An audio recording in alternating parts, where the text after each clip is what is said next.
Welcome to the show, everybody. Today we are going to be saving the Ashling Precon that Wizards has released as part of the Lorwyn set. And I must start, as most of my videos nowadays do, with an apology. I was too harsh on the 5-color Elemental Precon when I reviewed it earlier this week in a YouTube video that's probably going live in like 3 hours.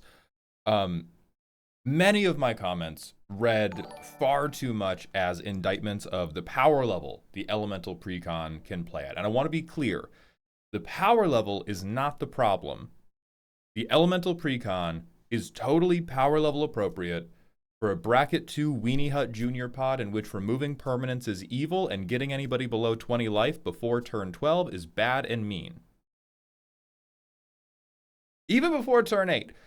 What I hate about the Elemental Precon and what I want to fix today is the play pattern of it. It is emotionally clunky. It is spiritually lost. It has no North Star of what it wants to do. All it really wants to do is sort of exist at you vaguely until enough ETBs happen that you fall over dead, or until it gets like 10 to 15 mana and then can just windmill slam a bunch of hyper expensive permanents. I realize some people like doing that, but if you like doing that, I want it to at least feel like you are a D&D BBEG, like, they are assembling resources in their castle and we have to stop them before they can do it. You know, like how dragon decks typically are, how big stompy decks typically are. This deck is not that. This deck is tap land, please don't hit me, one basic Ashling, tap land, evoke something, hope it does something good, tap land, okay, now I can hard cast Avenger of Zendikar, I win? Or I can hard cast Kindred Summons, I win? I want to fix that. So we're going to correct the mana base without making it incredibly more expensive. And I want to change the play patterns such that the people playing against you can't be made to feel bad for interacting with you. I have seen these precons play. The Elemental Precon is consistently either you hit one of those early ramp spells and then you're off to the races, or you don't and you have to little bean so hard that Jack would not even be able to find them to trade a cow for. It is grotesque. So we're going to fix the mana base without making it expensive. We're going to try to give it a way to participate in the game before 40 minutes has gone by. That's the big goal here. Akon, thank you for the tier 1 sub of the 5th month in a row. Welcome back to the dog home. No, Lady Lockwood, because if you compare it to every other precon, it's ridiculous. If you compare it to Hearthhole, if you compare it to the Jund precon that came out alongside it, if you compare it to Hawkball in Ixalan, to Pantalaza in Ixalan, there are so many examples of precons that have an actual vision of what they want to do and have a mana base that can support it. And that's what we're searching for today. So here's where we want to end up. It should still be a little bit clunky. We are not attempting to make, oh, here's my bracket 3 Ashling deck. That's not what we're trying to do. We're trying to show off, here's what the precon could have been. Here's what a reasonable bracket 2 deck could have been that actually celebrated what Ashling wants to do and did not kick you in the shins every turn you tried to do it. So the hard line we're going to take is this should not cost more than the value that was in the precon they already made. I think for the Jund precon, it was like $177. For the Elemental precon, it was like 130 something bucks. So the hard ceiling is going to be this deck should not cost more than $180. I almost never work within budgets, but I feel like for this type of one-to-one comparison, we need to. The stretch goal is this should be purchasable for the same price as the precon, which I think is selling between like $35 and $40, depending on where you purchase it from. So stretch goal, can we make a $40 deck that people could buy and would enjoy more and would still be precon level gaming?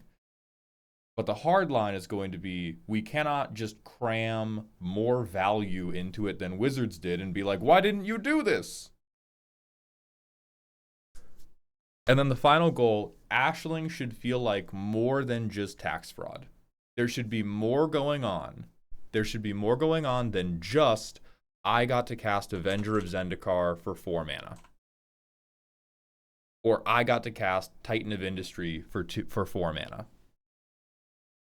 Oh, so Elemental's 177, Jun's. I remembered one was like close to 180 and one was close to 130. And don't get me wrong, we're still going to be fraudulent. Ashling's tax fraud is still going to be one of the main ways we derive value from the deck, but right now, it's really just like, oh, what if I got big Elemental twice 4 mana? I want it to be more than that. Yeah, this is not going to be, roaming throne, baby. What if Elemental thrice? What if Elemental thrice for 4 mana? There's going to be a Recursion side theme. Because I love Henzi, am definitely biased towards making this kind of like a pseudo 5-color Henzi Elemental deck. So think about like Riveteer's Ascendancy. Think about things like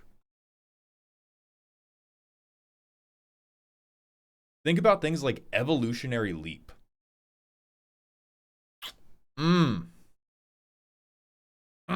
This is what I want. We will be building ground up, Starry-Eyed. We will take a lot of things. Thank you, baby.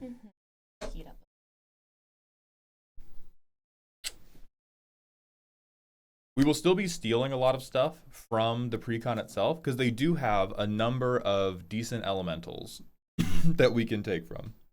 We're not taking Soul Ring and Commander Sphere. Again, this is what the Precon would have been if they weren't cowards. Soul Ring is cowardly. Here's some things we're not doing. I'm probably going to add to this list as we go. No, we're not using all the new Lorwyn cards. Because they didn't do that.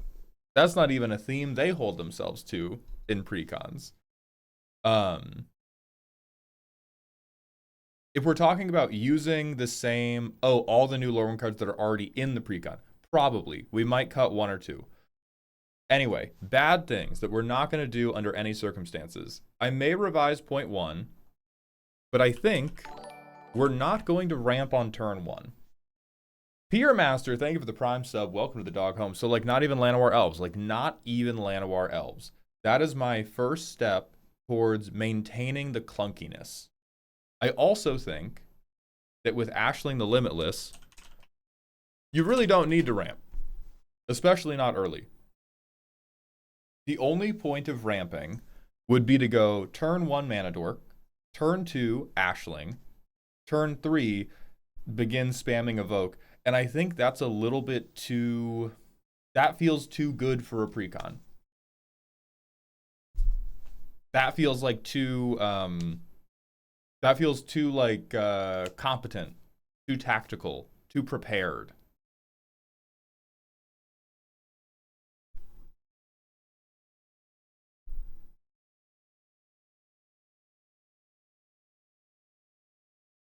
Yeah, Bjarnamar, we will be streamlining the deck a little bit by not committing evenly to all 5 colors. Inkable, the 3K one is... The others, the 100 one doesn't do anything. Will you maintain the fact that every single creature in the deck is an elemental? Perhaps. Is that what they did for...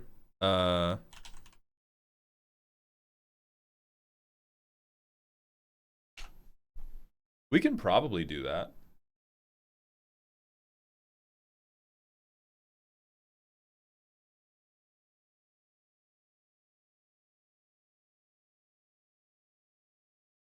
They didn't even do that. We're not doing that.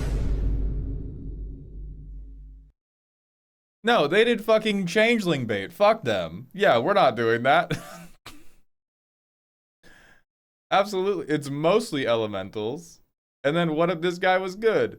So we're going to try to keep it... It's Selvala and then Realmwalker, which is not an elemental. Realmwalker is... The creature type on Realmwalker is Cop Out. So we will stay... 99% elementals. If we have non-elementals, oh, Fabro Elder isn't either. Yeah, yeah, yeah.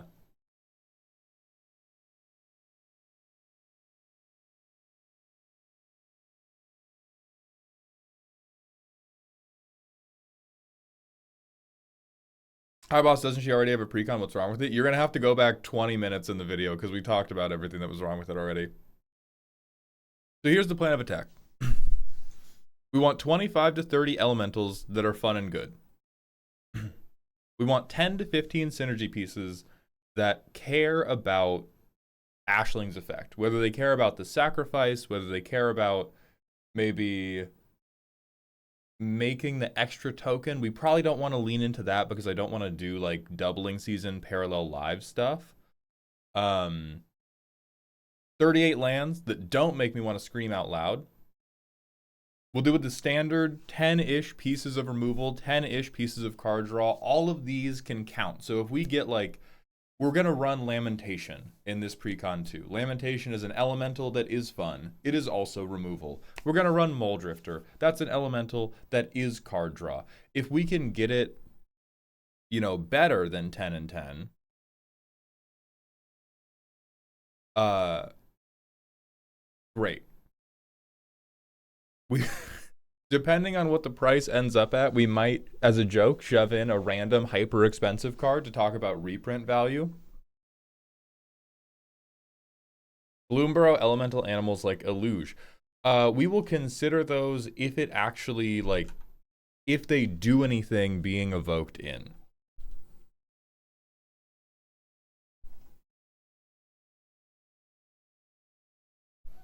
So I think first,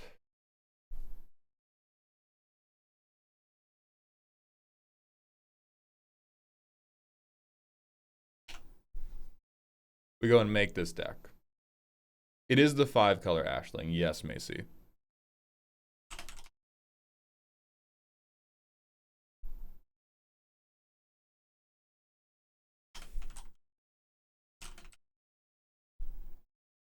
So we're going to work through these piecewise. So I'm going to ask everybody to hold your applause on, ooh, we need this land. Ooh, we need this piece of removal. Ooh, we need this piece of synergy.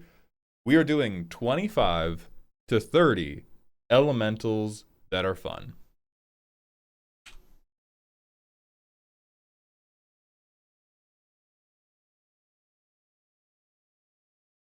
Really, why would Angel of Jubilation show up before the card name Jubilation?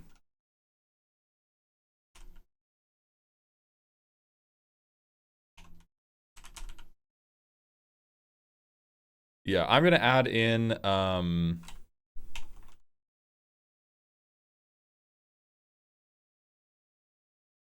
going to add in all the ones from the precon itself that I remember. Any rarity limits? We don't have rarity limits. We are attempting to fit this into... We are going to attempt to fit this into the rough budget limit of a precon. Oh, but Ashling $77. Okay, so rough budget limit of a precon minus $80.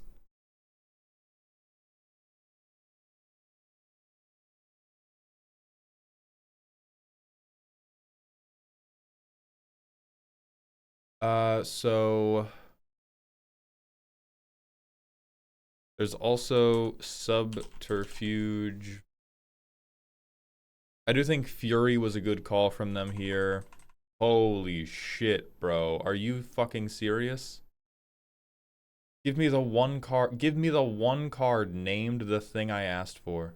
My lord.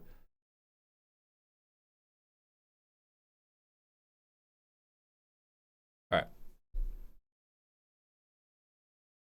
I do think Horde of Notions is probably good, yeah. Horde of Notions gets to stay. I think the backup commander also kind of needs to stay if we're doing... if we're going to be doing, hey, this is still a precon type thing. I think Cavalier of Thorns gets to stay. We're going to look at the other Cavaliers for sure. Titan of Industry gets to stay. I think Green Warden should definitely stay. I want to see if we can do this without the Omnaths, because I fucking hate Omnath. And Omnath is one of those elementals I don't like because he is overwhelmingly better to keep around. Like, this is not a motherfucker you even want to evoke. It's a motherfucker you want to just have.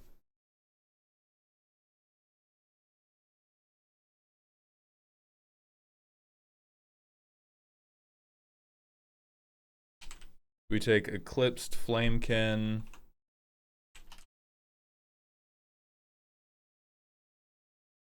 Yarok probably comes in just because he's good. I don't want to let him in, but he probably does come in. Oh, hello, Kuro. How you doing? Springleaf Parade is one of the new cards. I think Hoofprints of the Stag is also one of the new cards. That might be. Is that all of the new cards already? Oh no, Slither Muse is also a new card. Oh, Hoofprints is ancient. Oh yeah, get this thing the fuck out of here then.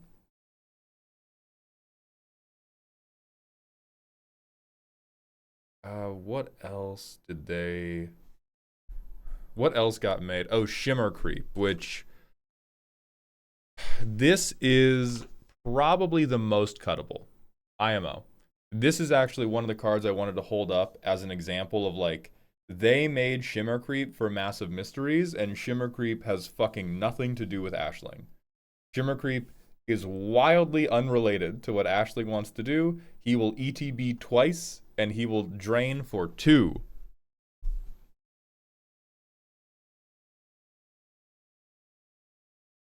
So I kind of think we cut them.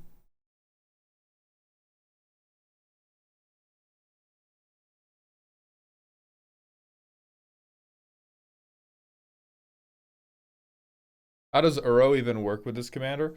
Uro works super well with the commander because Ashling's second ability is not tied to evoking. If you cast Uro and then you have to sacrifice him on ETB because he doesn't escape, you get a token copy of Uro and you get to redo Uro's effect. So it works super fucking good.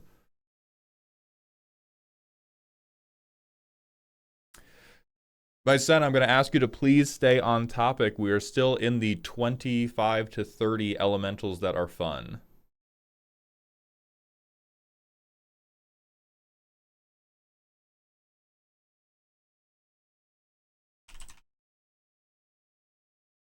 I think Foundation Breaker stays.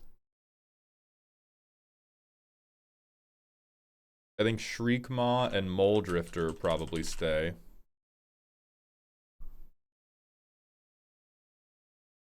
I don't think that by necessity means we want Croxa and Flage.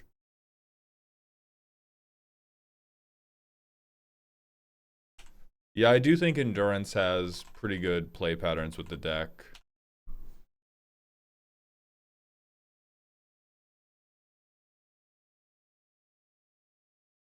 Okay.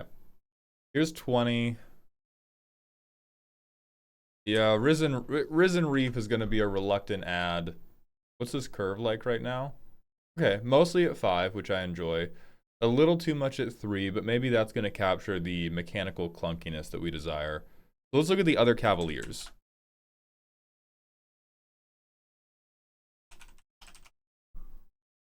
What does Flame do? You get to wheel. And on death, it deals X to each opponent and each planeswalker they control, where X is the number of land cards in your graveyard. That wheeling is not bad.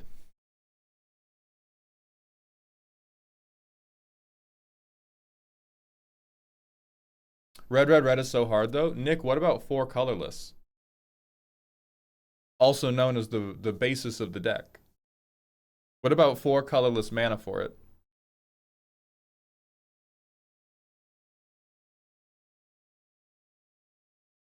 The rest, not so much. You are a crack smoker. I don't think Cavalier of Night comes in. I don't think Cavalier of Night makes it because we need to sack another creature, which we don't have. Oh, Uro's not an elemental? Oh, then Uro doesn't do anything.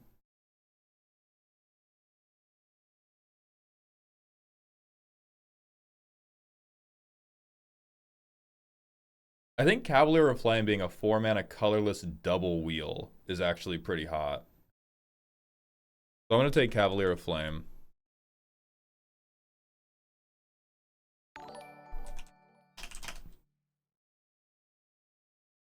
Cavalier of Dawn is also awesome. I think they're just cowards. Cavalier can sack the token of him, the black one. That's not true at all. That is not how the order of operations on their abilities works.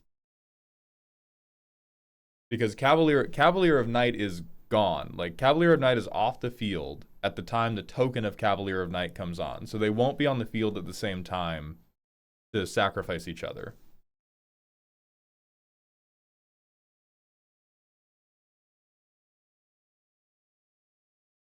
Oh shit, I'm dumb. Right, trigger stacking, same time. Ooh. Still no. Still no. Yeah, you can order it so it does. Still not worth doing. I think Cavalier of Dawn is good enough just to be ETB I shoot you. Maybe we will reconsider the Cavaliers over time when it comes to hard casting them, because they are so pip intensive. We have Cavalier of Thorns already. That's already in the precon. That's pretty complicated for a precon also. I don't think that's true. Champion of the Path has to be in here. Hold on. We're putting Cavalier of Gales in here.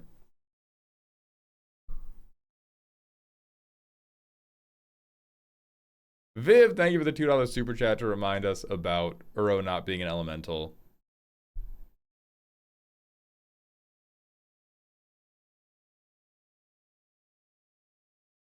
Right, Iradian, but we might not have 2 enchantments in our graveyard. Is, I think, the main thing there. Okay, we have Gales. Okay, we have everything but Night. Great. Yeah, there's also Solitude. That's $25 though. So Solitude might be, hold on. Is there a way I can like default to update to cheapest? Okay.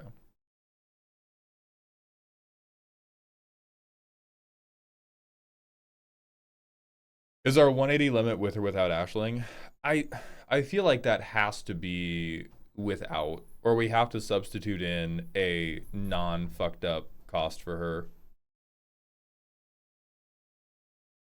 Yeah, unfortunately Muldrotha is really good.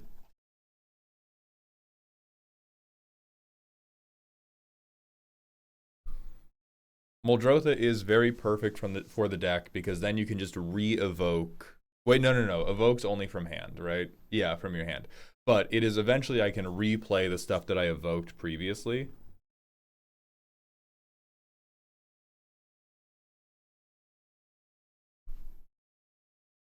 So let's...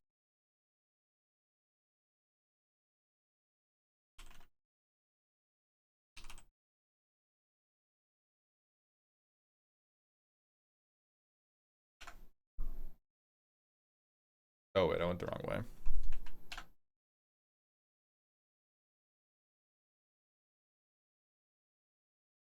I don't think we care about playing lands from grave.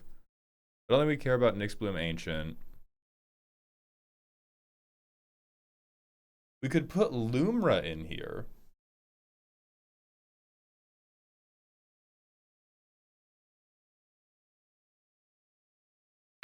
That might not be a bad shout. Oh, Garden. Lumra's 20. Thank you for the Prime sub. Welcome to the dog home, my friend. Beer, I'm going to ask you again. Stay on assignment. We are in the elementals part. We are not in the elemental synergy part yet. Don't think we need Vigor or Soul of the Harvest. We already have Solitude. Oh, right. Maelstrom Wanderer. Forgot about that boy. One of the very best evoke targets in the precon.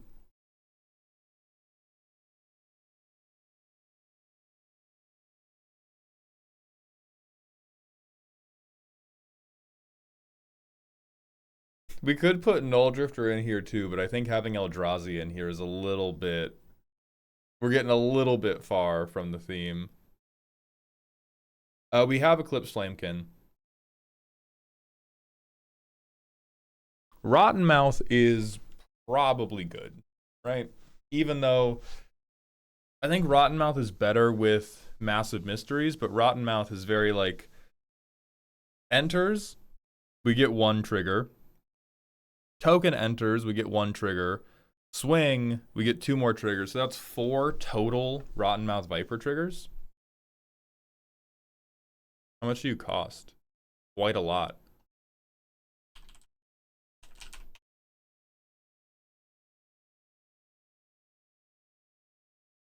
What's driving up the price right now? It is endurance. Oh, it's all the shit I was gonna not play. Oh, and I believe this price is working off of not the $40 price. Yeah, it can't be, because then it would be like hundreds of dollars. Contained Animosity, thank you for the 100-bit cheer. I feel like Flamekin, Harbinger, and Brightheart Banneret are 2 low-cost elementals that shouldn't be overlooked. I think those are mana dorks that were already in the precon, right? Oh no. No. Flame Braider's the mana dork. Okay, let me look at Flamekin Harbinger.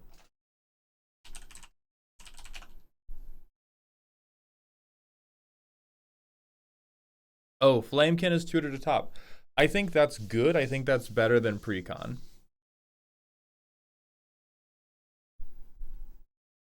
I think that is reasonably better than what a precon should be doing. What about Banneret?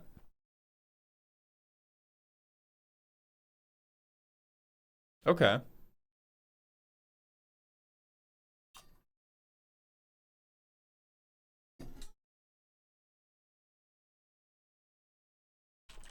I fuck with Urza's Incubator, but worse.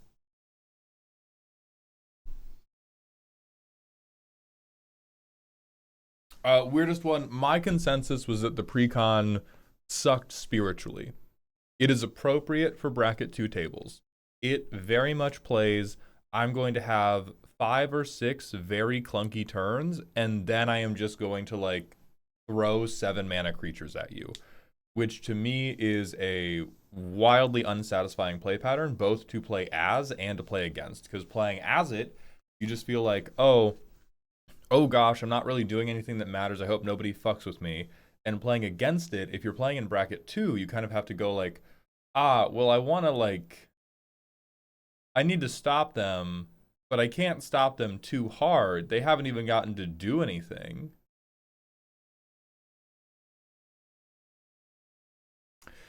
Old head, I don't think the power difference is actually that big. I think the vibe difference is that big. The Jund precon is like very good, very powerful, comes out of the gate, getting value, applying pressure, doing stuff. And then if the elemental precon, like if both decks are on 8 mana, the elemental precon's stronger. And what sucks is that the elemental deck can't say anything about anything until 8 mana.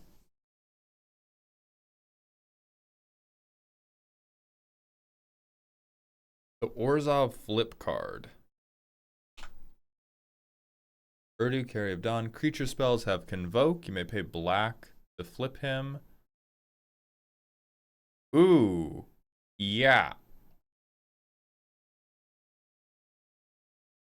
It's got that pre-release pricing, though. So maybe what we... And this is like a Chase Mythic rare. So they didn't put this on the precon, in the precon for financial reasons, even though this would be one of the like hottest synergy pieces possible.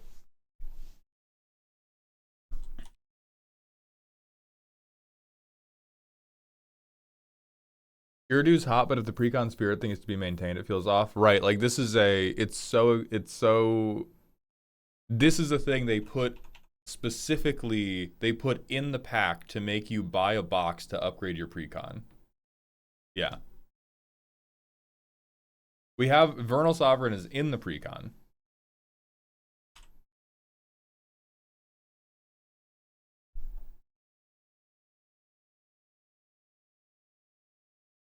Yeah, this is a kind of funny specific hate piece. I'm just not rocking with it too much.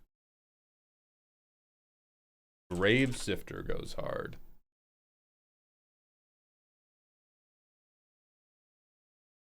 Each player. Ooh. Hmm. I kind of disagree with this, actually. It's not though. It's not. No. You're all being wrong. Um, the reason it's not as good as you're thinking is that for the most part, this is only valuable because I can cast it for 2 less mana. You can get Grave Sifter back to hand, which is non-zero. However, what it also does is gives every opponent the opportunity to pick 2 different creature types and get all of those back to hand. So even our opponents who are not on a Kindred game plan get their 2 best creatures back to hand. That is like, we really do not want to do that. That's not funny precon stuff.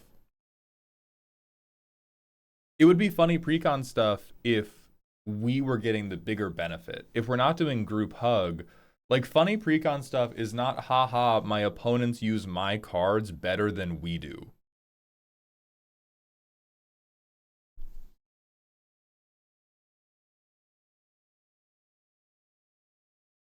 Couldn't we get 2 types too? This deck is not going to be built to get 2 types. That's the thing.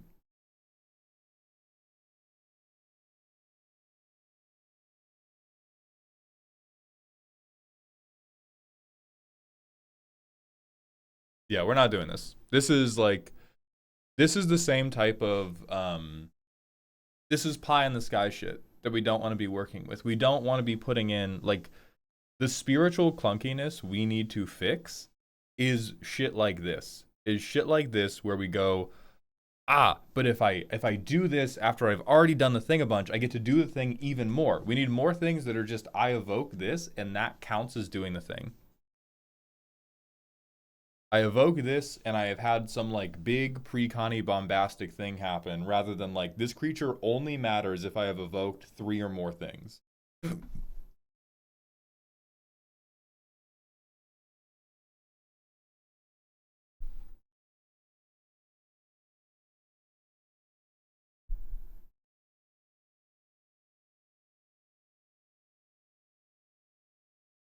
Yeager is interesting. I'm not totally opposed, but I'm not totally with it because you never want to evoke Ygra.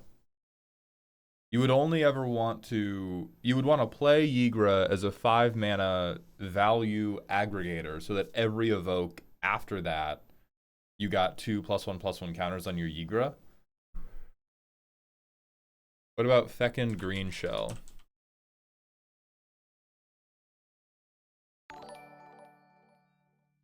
I doubt we have enough things with toughness greater than power entering. Let's see. We have 1, 2, 3, 4.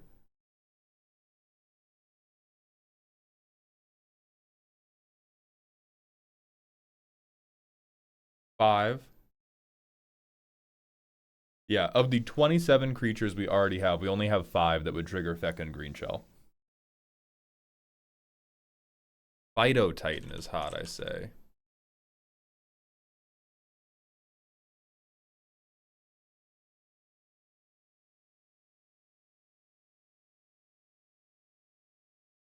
Okay, I'm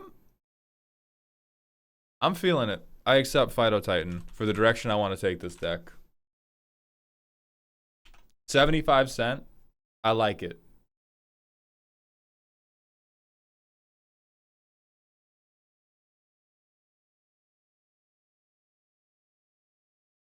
Rumbleweed is our Crater Hoof? Wrong. Jubilation is our Crater Hoof.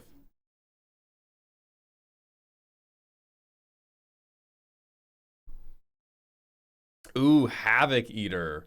I love that. Yes, Havoc Eater for sure. Accepted. Accepted. Let me look at Earth Cult Elemental.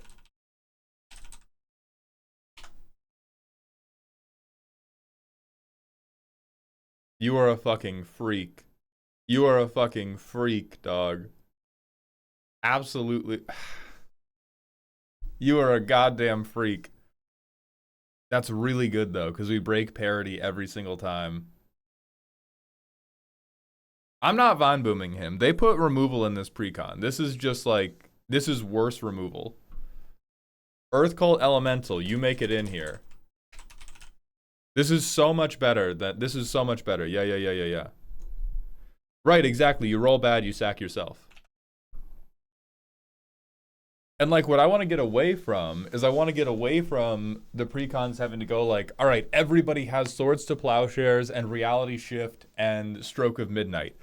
I want to have some like, oh my God, here's an effect that would normally not be that great, but Ashling makes one-sided. That's perfect.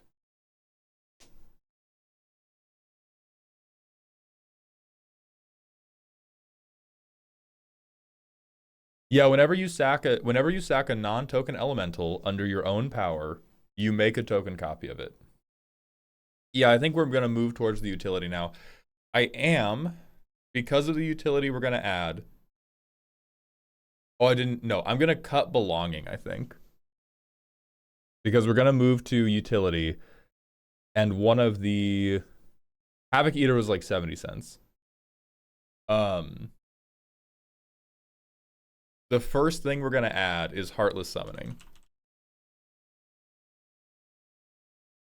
Oh, let's also, for right now, we're gonna add 38 command towers, and then we're gonna fix the mana base after we playtest, and we see where our mana needs actually are. So we're gonna go back and make an actual mana base later, but to make sure we don't over add to the deck and to make sure we can playtest with it, we're gonna go with 38 command towers for the time being.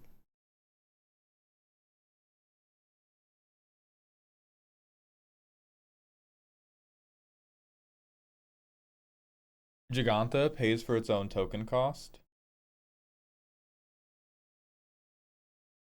Yeah, I think Giganta works. Because the token with haste, yeah, can tap to pay to keep it around, and then you... Big rampies. Okay, so we have Heartless Summoning. So creature spells you cast cost 2 less to cast. So the type of stuff I want to be on is stuff that will care that we have sacrificed a big guy. Yeah. Riveteer's Ascendancy for sure.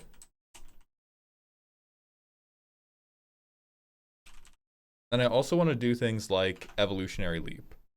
I am going to put a premium on less expensive stuff, Macy. So if we talk about Warstorm Surge, what I dislike about Warstorm Surge is that it is 6 mana, and then I have to be able to evoke on top of that before it does anything good for me. Ideally, I would like to have 2 mana setup pieces or 3 mana setup pieces so that we can go like turn 2, I play this setup piece. Turn 3, I play my commander. Turn 4, I play an evoke thing, and then I get a benefit from having played the setup piece.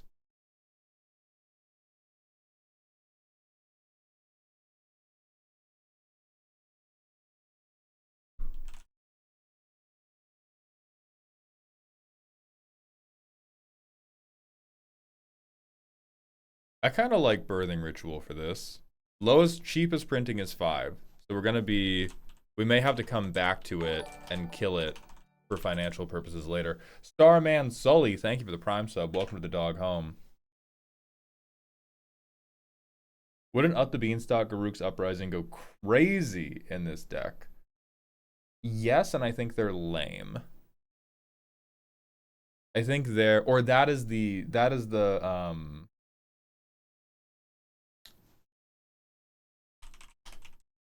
Let me not say lame. Lame is a little bit too judgmental.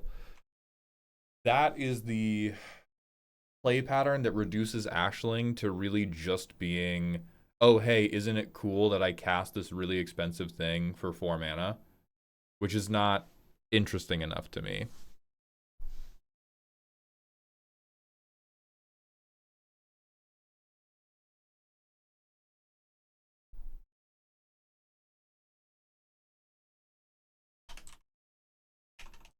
It also, things that are card draw engines because of what we evoke, I don't like for a very purposeful reason or a very deliberate reason. Yeah, I don't Another like new this cosplay. either. Yeah. She's being so sweet, but she will not let me use petting. Um, so the reason I don't want to do straight just like a creature died, I get a card engine is because it promotes the play pattern of I evoke something, I sacrifice it, and now uh I have 8 cards in hand and an empty board. Why is everybody bullying me?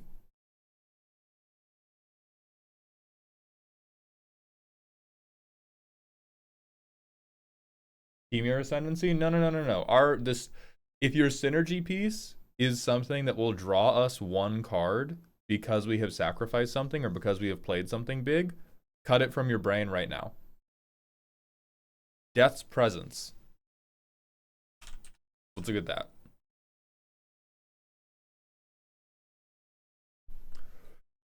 Whenever a creature you control dies, put X +1/+1 counters on a creature you control, where X is the power of the creature that died. That's interesting.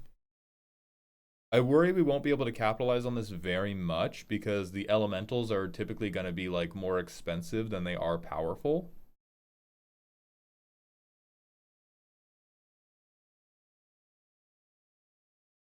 Maybe Pyre of Heroes. I think Pyre of Heroes has the birthing pod problem where we don't want to give it that much specificity. We still want this to be a deck that's like kind of messing around.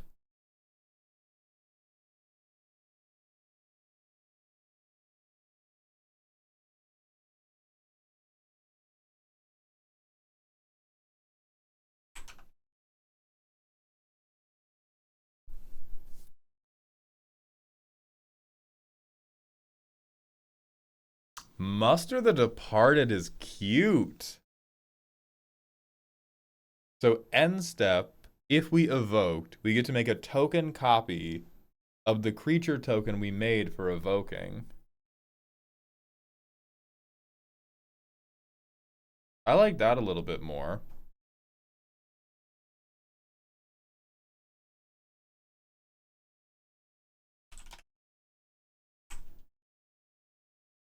And this gives us more things where we can be like, oh, I'm actually playing the game. I have permanents on board. I don't get to Little Bean. So Muster the Departed and Renewed Solidarity we give a shot at. How about Molten Echoes? Fuck no. Grim Reaper's Sprint is an extra combat card. Why do we need an extra combat card, though?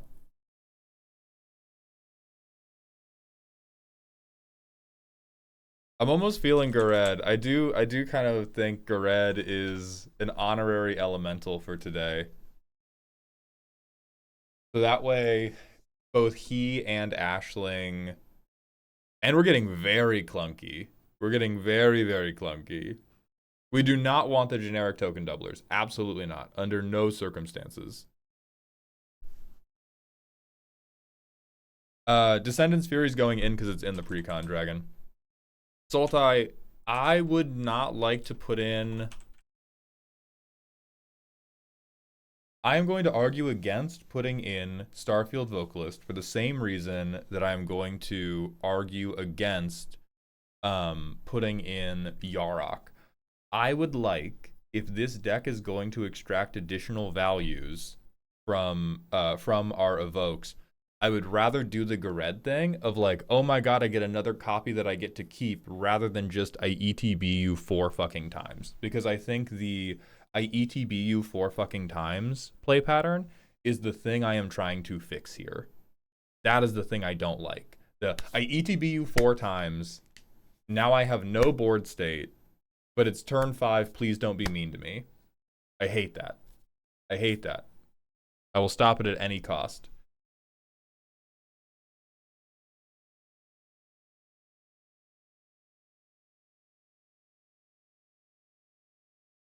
We could do Luminous Broodmoth, but I would like to see if there are other ways to do like industrial advancement. I would like more ways to do a little bit more than just I get to keep the same creature.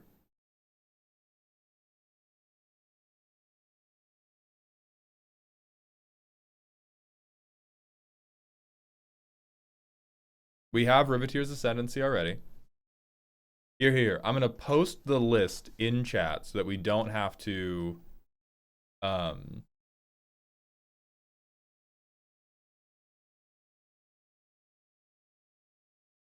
can't pin.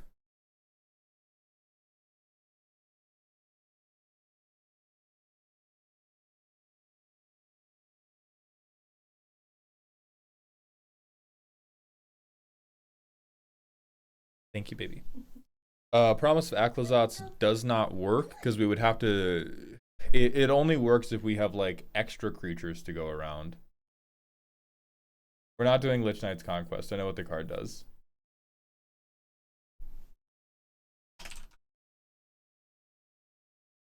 What the fuck I'm banning you. Thank you, Akroma. Have a terrible day.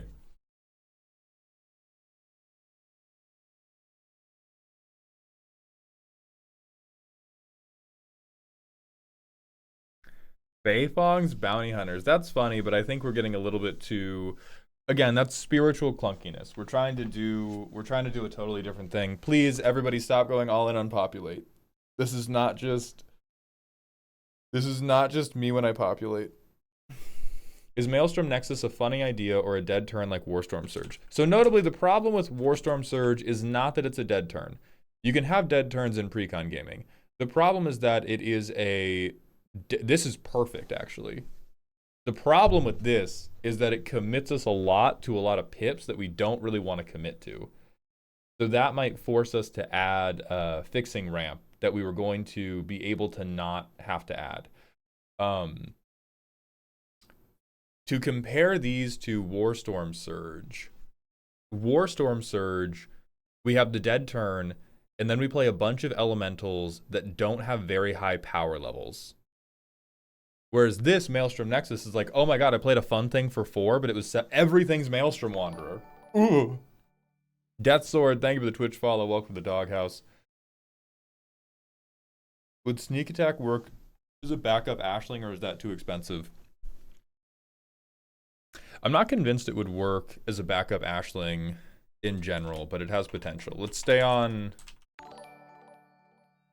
the Lord of Come. Thank you for the Twitch follow. Welcome to the Doghouse. Let me look at.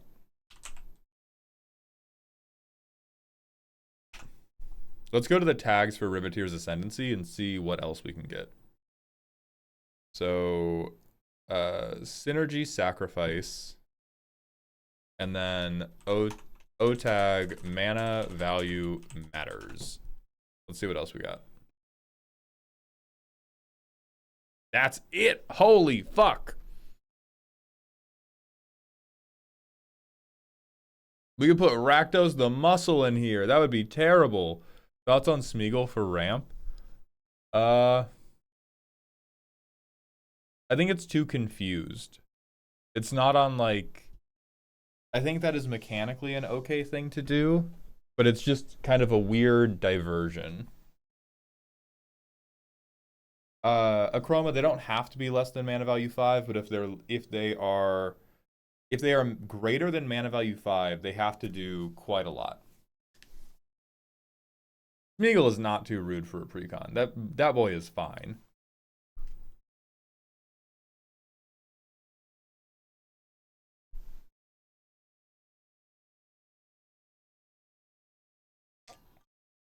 Holy shit, perfect card. Holy shit, perfect card.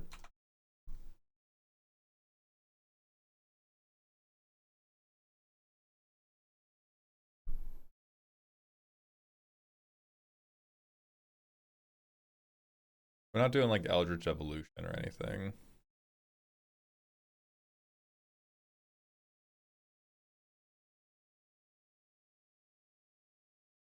I really want to put in Buster Sword.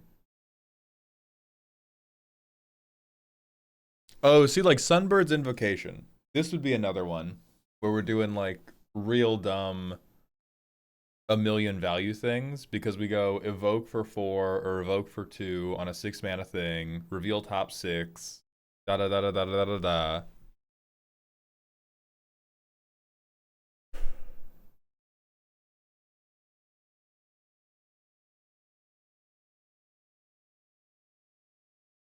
We're definitely not doing Monstrous Vortex.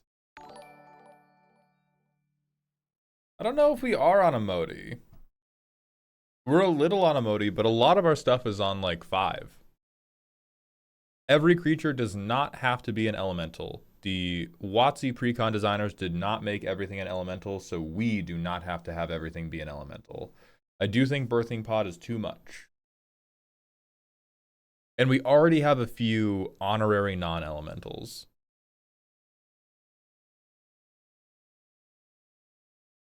I don't want to do Luminous Broodmoth because since we already have Populate, I do not want the core gimmick of the deck to be, I sacrificed this creature, oh ho ho, no I didn't. I want that, that's fine if it's a thing you can do, but I would rather have it be like Riveteer's Ascendancy, where it's, oh ho ho, I sacrificed this creature twice, but now it's actually not bad for me. So I kind of want to add Steve, actually. I want to add Sakura Tribe Elder because I think that'll be, if we ever get Riveteer's Ascendancy down, I think we're very, very happy with it. Hello, Asbazel. We have Birthing Ritual, Terry's.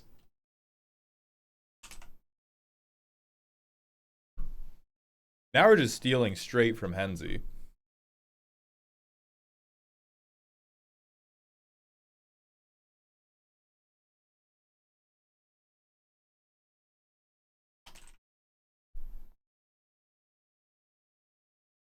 That's super bad. Absolutely not.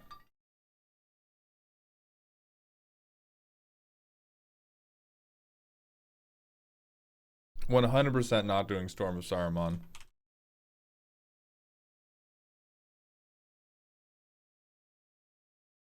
Actually, you know, maybe. I'll consider this. We're not doing Zeotora.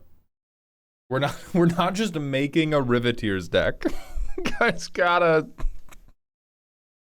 We lack vision. We lack vision.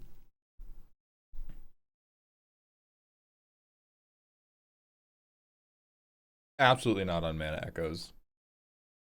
But the Riveteers are goated, and they already have their own deck. They already have their deck. Let me look at Death's Oasis, Looney.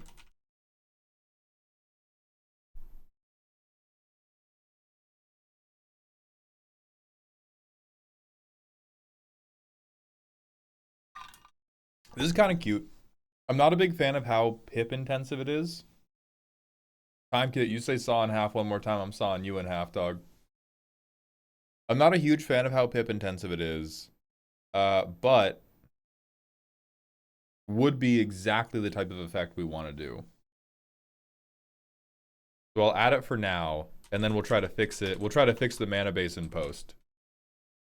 Is Reflections of Litjara too much? I don't think it's too much. I don't think it's interesting enough. I want this to feel like its own type of deck, its own archetype, rather than just, haha hoo hoo, this is Kindred, me when I Kindred you.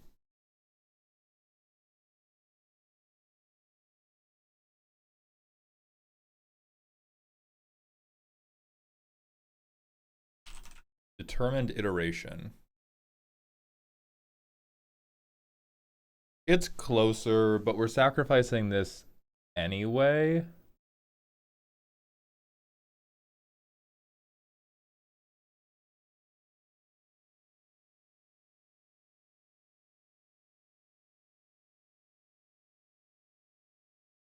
Ooh, Brass's Tunnel Grinder would be good, yeah.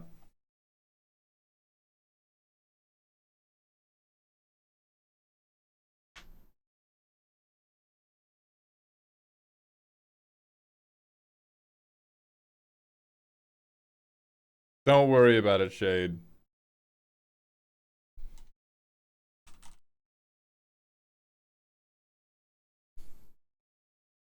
Awakening Hall.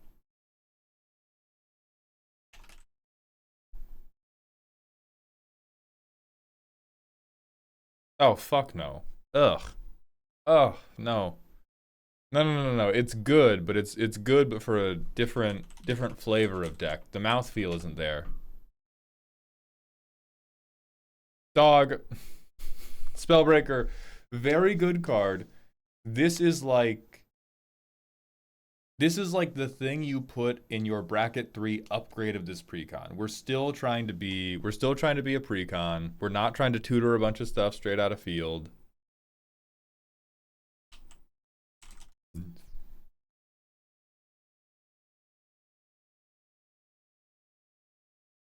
I don't think Gutter Grime makes it.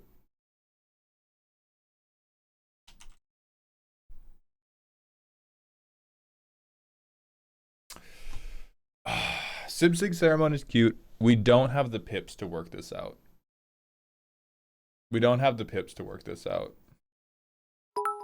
Little McDoom, thank you for the 100-bit cheer. Last night I had a fever dream where you were collabing with MBT, but you were playing some kind of Mario and Sonic crossover first-person shooter for some reason. The reason is that sounds fucking dope. Add Demonic Tutor. That's a good idea. Absolutely not.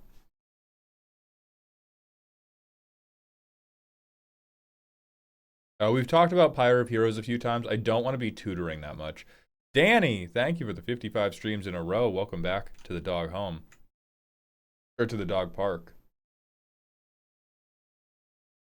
We're not doing Promise of Aclazotz. We're not doing Phyrexian Arena.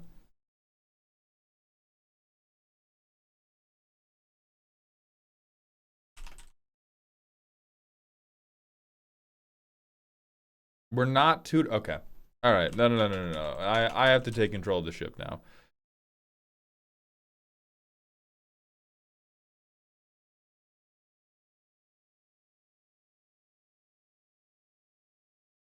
We're saying a bunch of ridiculous shit now. We're saying a bunch of ridiculous fucking bullshit to me. Bunch of tutors.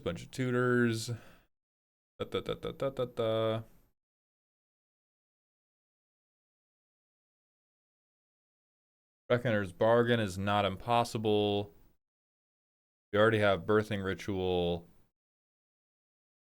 Surzas, I don't think that's what we're on.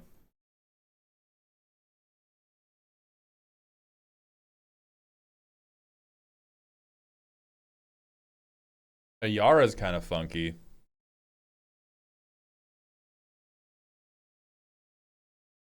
Rakdos the muscle? Yeah, this is why you don't get to make this is why I'm taking control of the ship.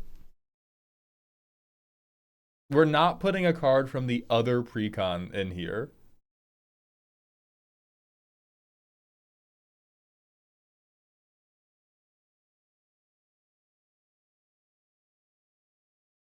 The X+1 I think is gonna kill this. I really want to make this work. This is exactly the type of 2-mana setup piece.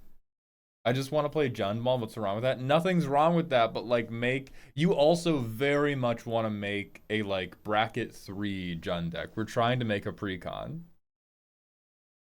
So I don't think this ladder works the way we want it to, but I do want to point this out as an example of the dead on perfect type of card.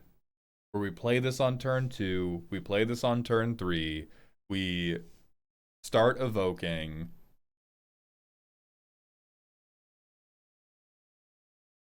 Fine, Spellbreaker, then distance yourself from the language. You are trying to make a better deck than the deck we are trying to make right now. You are trying to make a stronger deck than the goal of today's stream is. We also have to hit you with another manual ad break. So everybody, use the bathroom, get some water. I'm going to sip my decaf coffee, and we'll be right back.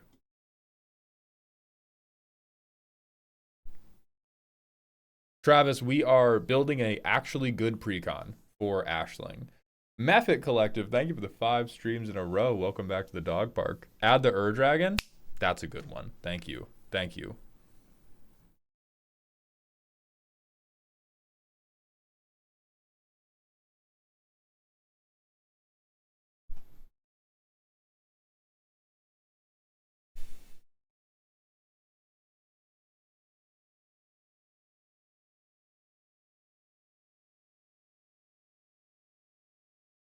Oh, our boy Kethic. Here, now we can play Jund. Yeah. And this is like, this is the perfect type of precon clunky. This is the perfect type of clunky ass precon card where we go commander, and then instead of extracting value from our commander, we play another magical Christmas land setup piece on turn 4, and then turn 5 we try to extract value from our commander. That's the sickness. That's how we play Jund. Carnage, no. Sack an artifact, no.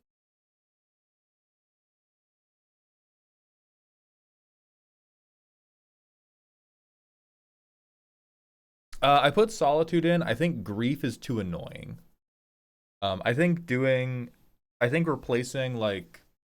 replacing Swords to Plowshares with Solitude feels fine to me. Putting in Grief feels like people aren't going to do it well enough.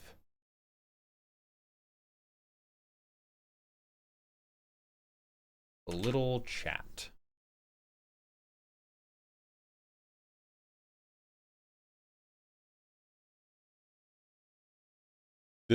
This art is fucking foul. So this becomes 2 mana, check top 4, get 2 of them. That's kind of cute. That's kind of cute.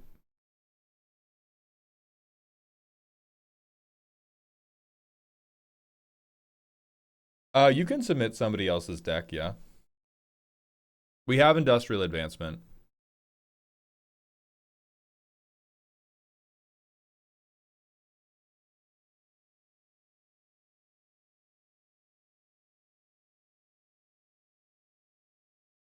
Adipose Offering is pretty adorable.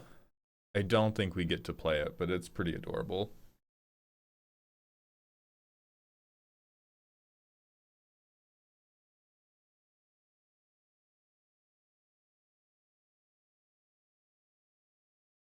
Oh, the Meep. Give everything. That's not good enough. That's not good enough, I don't think. I don't want a Grave Pact, no.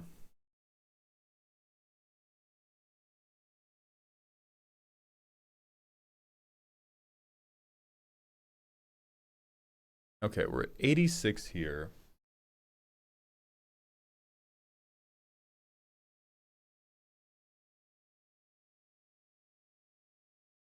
Oh, sorry, I was in ad as double green pit from In Search of Greatness, no good.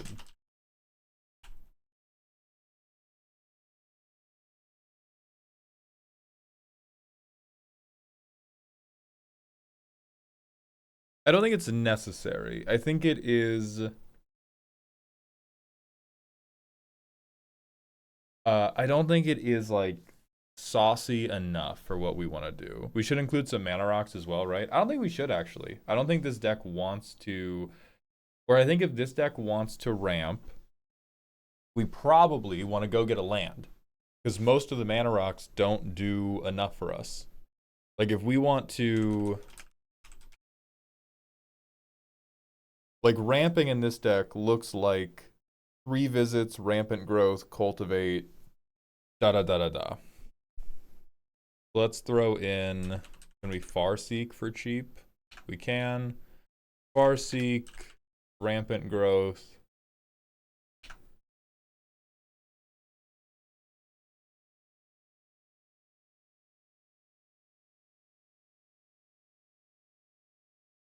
Yeah, Maskwood Nexus is also the exact type of thing I'm trying to eliminate from this deck. Is this a Living Death deck, Mauled? I think it could be. Dissonance, you are correct that a good Ashling deck wants the 1 mana dorks. I don't think a precon Ashling does. I think if I were to build, I'm probably gonna build a like bracket 3 Ashling deck. That deck will have like that deck is gonna have like 10 1 mana dorks. And be like, every game I play a 1 mana dork, I play turn 2 Ashling, I begin evoking.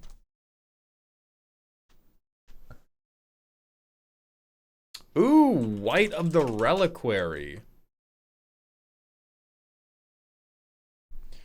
Now what I kind of want to look for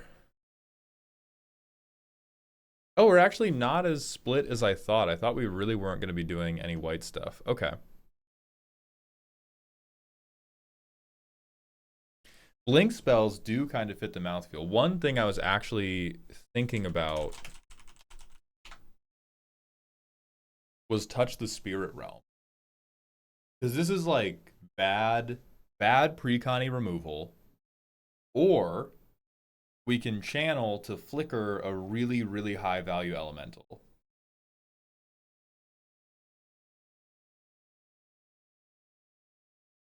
The Leyline of the Guild Pact is not too strong. I think if anything, it is too weak.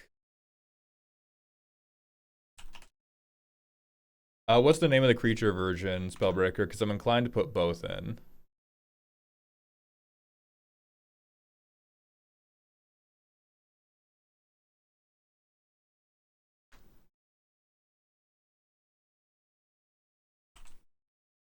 We can try Flare of Cultivation. It might get cut. I don't think we have good enough targets for Revel Arc.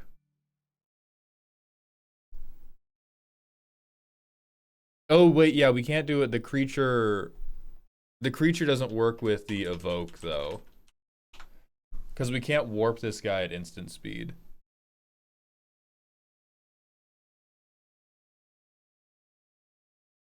Yeah. That's too bad. That's a shame.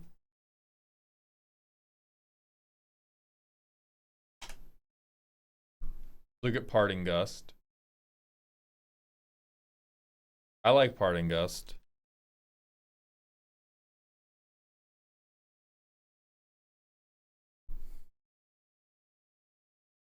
Can we do a follow-up stream or get a video upgrading this version of the precon? Potentially, yeah. We gotta put in Soul Ring and Arcane Signet because it's a precon, or are you gonna Vine Boom me? I'm not putting in Soul Ring. I am gonna put in Arcane Signet. I mean, the point of this is we're doing a better job than Wizards did.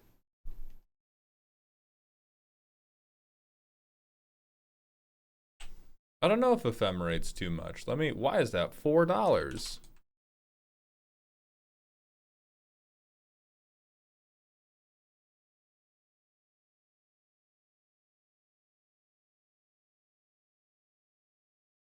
Soul Ring is in every precon, though. It's not a proper precon without it. That's correct. We're not a proper precon. We're a better precon.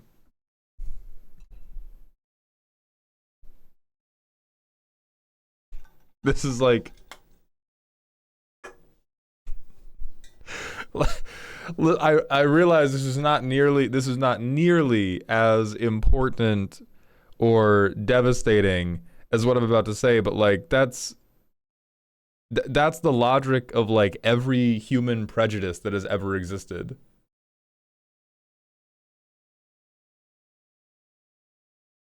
Like we always called them the N-word. Why wouldn't we? It's not proper if we're not doing that. You can't just do things because other people did things. It's bad that they did that. We're doing better than them. We're not just doing what they did. Mutable Explorer is double ramp for Ashling. Let's see.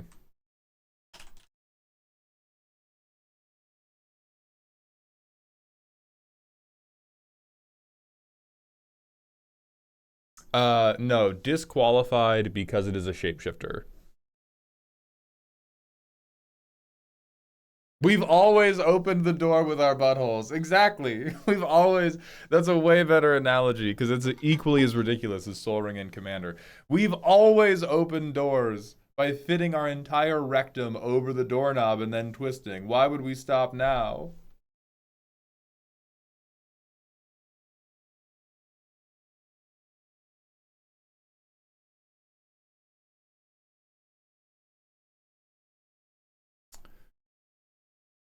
Add Mana Crypt? Good idea. We can use the colorless. Yeah, we're making a precon, as Viv said, in an alternate timeline where WotC is trying to make satisfying and compelling decks.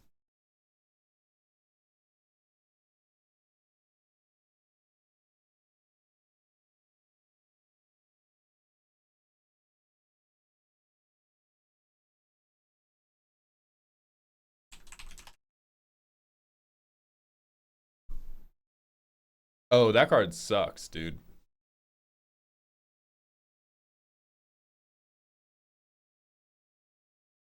Keep the Timeless Lotus from the Precon? We probably could.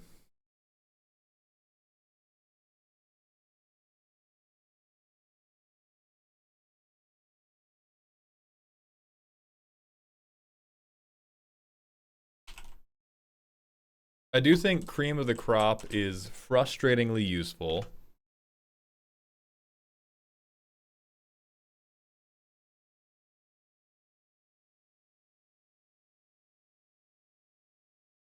Five for that is disgusting. 5 for that is crazy. I think Sundial is maybe more our speed.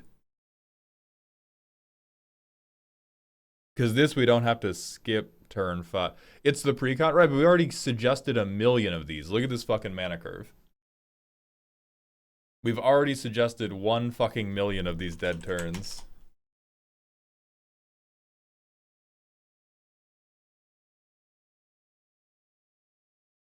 You people are fucking maniacs. You people are maniacs. Helios, they are, yes, but we're not reviewing them until we're done with this. Blindseer, you are actually the first to make the holy shit where blasphemous act.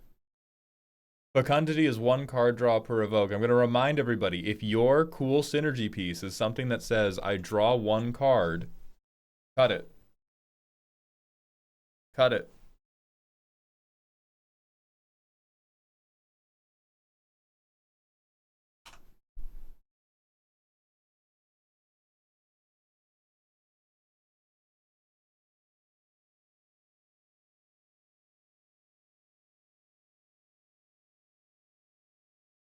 Yeah, Rashmi's not bad.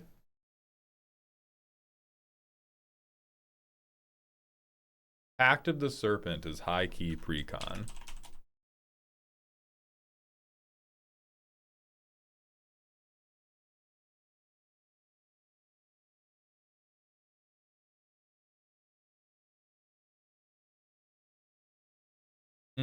I'm not sold on this because it only draws us a ton of cards if our game plan is already working.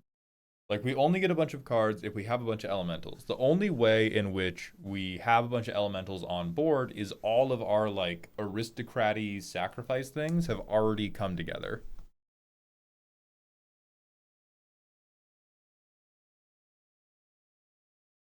Fuck Skull Clamp, bro.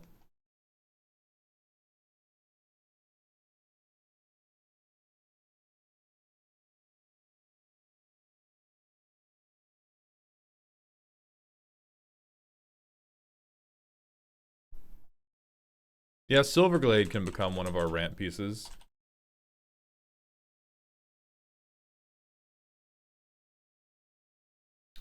We don't have these stat lines for Monstrous Vortex.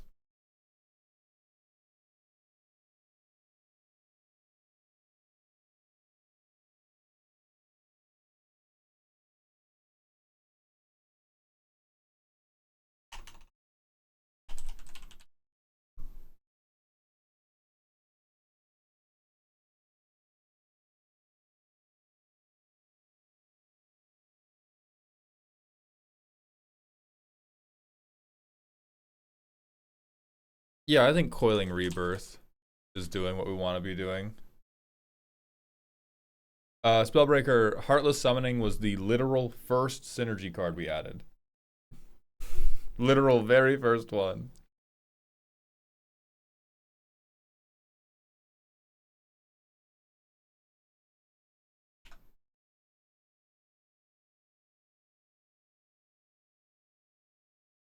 Let me look at Sunderflock.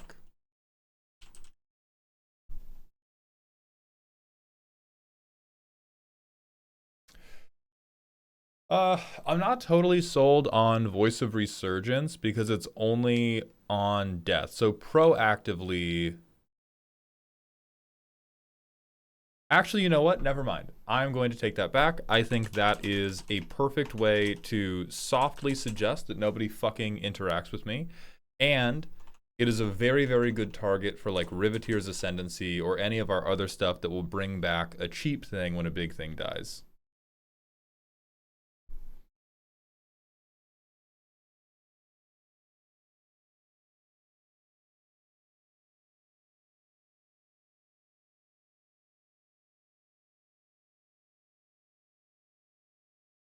We don't want Soul to Harvest.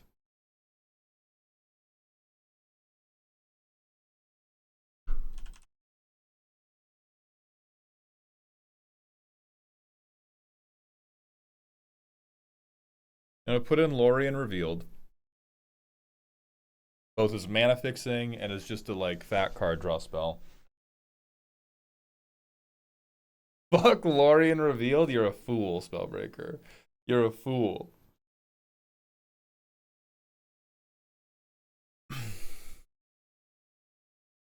Ramble Sovereign. Oh.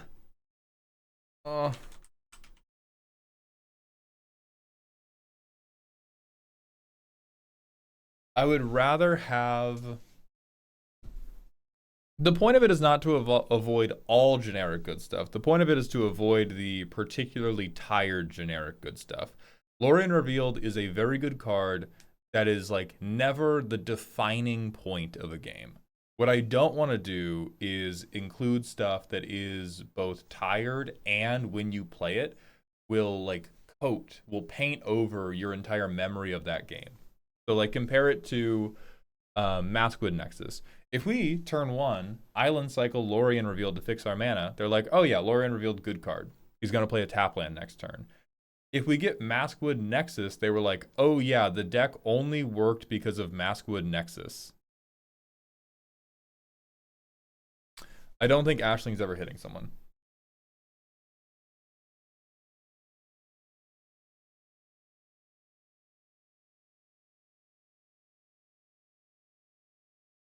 Like, if we can't play a single card that's just good on its own, then we're kind of fucked from the beginning. I think that ephemeral cards that are good tend to be a lot less tiring than engine cards that are really good.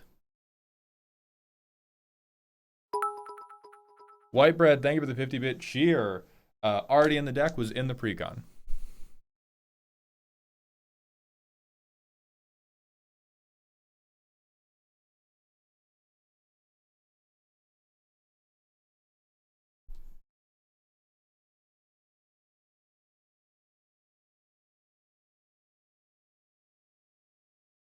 I think what I would like more is we probably need something else to help bring about the end of the game.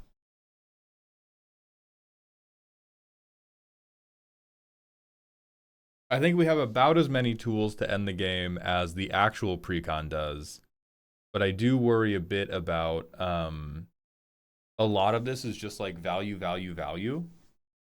And I would like if we had a little bit more confidence. Kindred Charge. Because right now our stuff that's gonna like, the stuff that's gonna win the game, that's kind of cute. Right now the stuff that's gonna win the game is like, you left a Rottenmouth Viper alone forever, or I did Jubilation. Yeah, it's kind of, I mean, it is very like pre-conny in terms of how we're gonna win. Let me look at Rumbleweed.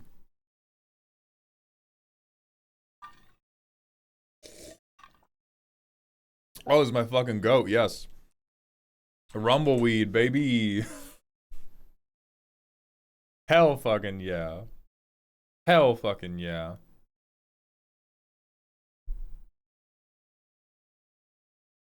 Patriarch's bidding is okay. The only thing I'm really going back and forth on is whether or not we put Animar in. Because that seems like one of those cards where it's right on the edge of being a little bit too good. It does seem very pre-conny in the sense of you have to let them cast all these creature spells. But it does terminate in like, okay, now I'm going to... Everything is evoke 0. I take a 40-minute turn and maybe don't win. We're not doing Champion of the Path. We don't have Kindred Summons, no. How would Ocelot Pride do in this deck out of curiosity? Probably pretty well.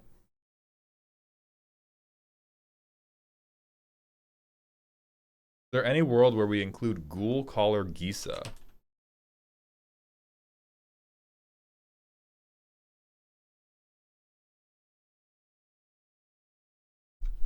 Ah! How do you feel about token doublers in general? Hate them. Ghoul Caller Gisa might just be too expensive. Let me look at etchings of the Chosen.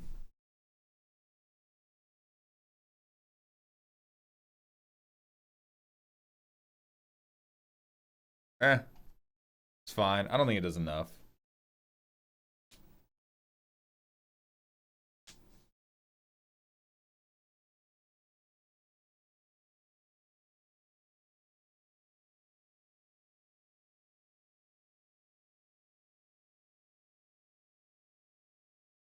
Sack outlet and protects Ashling. We don't need a sack outlet. Our command zone is the sack outlet. The protect Ashling, we kind of have a point on.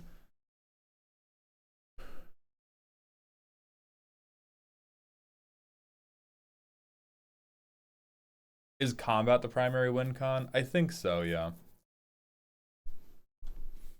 Let me look at like mana value 2.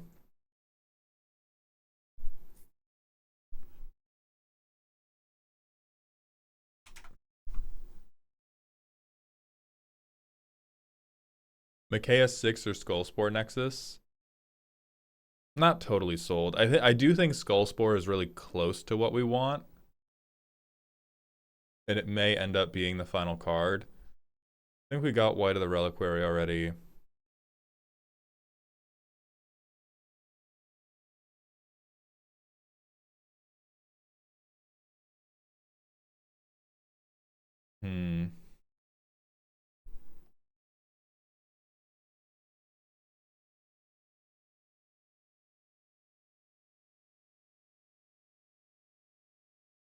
We have Havoc Eater already. We don't want to tutor with Fiend Artisan. We have Birthing Ritual.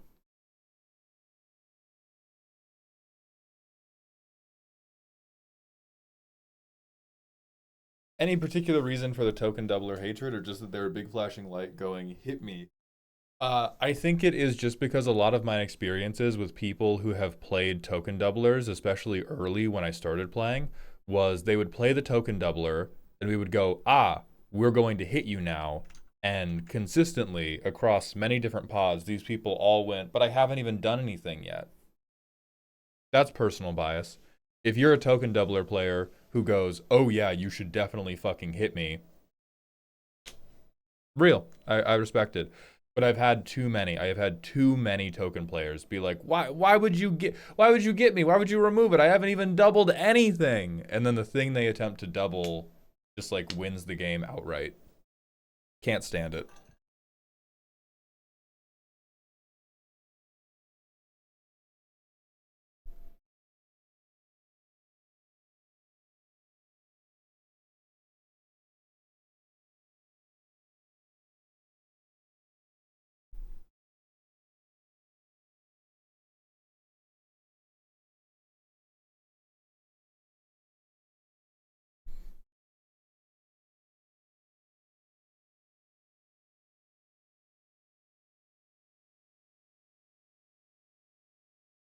That's pretty cute. I don't like that it's 3 mana, but that is pretty cute. I'm going to see if I can find a 2 mana thing I like more.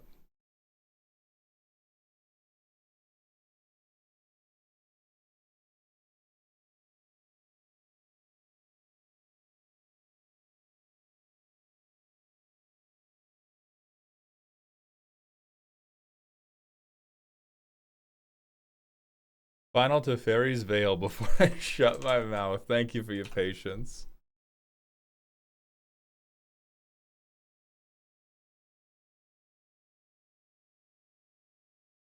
Ooh.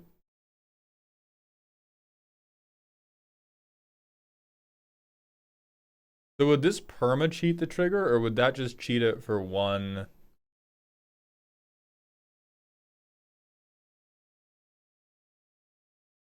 Permanently? It goes in.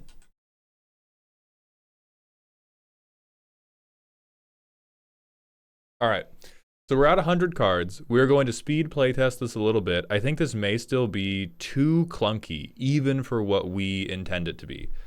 But if it does work with all command towers, then we will figure out the land base.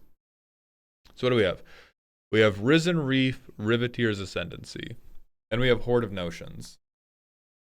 I think we do no mulligans for a while. So I do nothing for 2 turns. Very precon coded. Risen Reef, check the top. Cavalier of Flame goes to hand. Next turn, play Ashling. Check the top. Land goes to field. Next turn, I like that I have 1,000,000 elementals to evoke. I don't like that I have another 3 mana. I have so many 3 mana synergy pieces. I do have Horde of Notions though, so maybe what I do for 4, evoke Cavalier of Flame. ETB, check top. Hey, look at that, I get a land. I would do Green Warden, Shriekmaw, Impulsivity, Cavalier of Dawn, all to grave. So discard 4, draw 4. Cavalier of Flame dies. It doesn't hit anybody because I don't have lands in my graveyard. Second Cavalier. I think I would discard Farseek and discard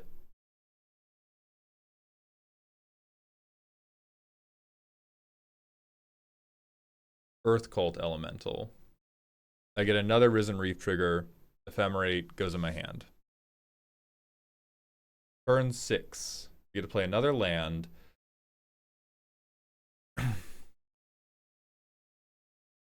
On 7 mana, we can go Riveteer's Ascendancy for 3. Evoke Giganta. ETB, I get Risen Reef this to hand. I sacrifice this. I get something with less than 4 mana back to field, which is nothing. Because all I had was wildly expensive guys in my graveyard. That hurts. Now, if somebody shot my Risen Reef, we get Risen Reef back. But woof. So we get Token Giganta, Risen Reef trigger. Oh, I had drawn that already. But now I can make Wooburg and keep this. And now, on turn 7, I think I can go crazy, go stupid on it.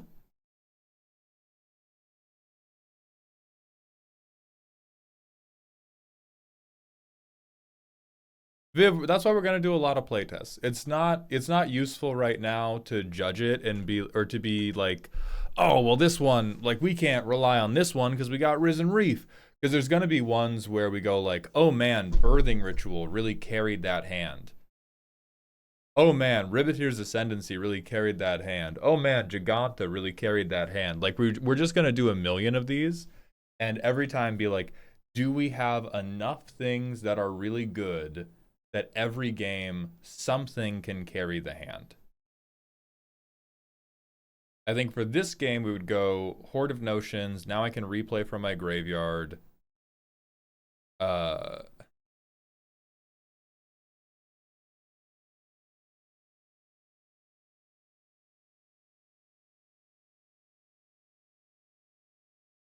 Fucking Cavalier of Dawn, blow up a problem, ephemerate it, blow up a problem, Risen Reef is triggering the whole time.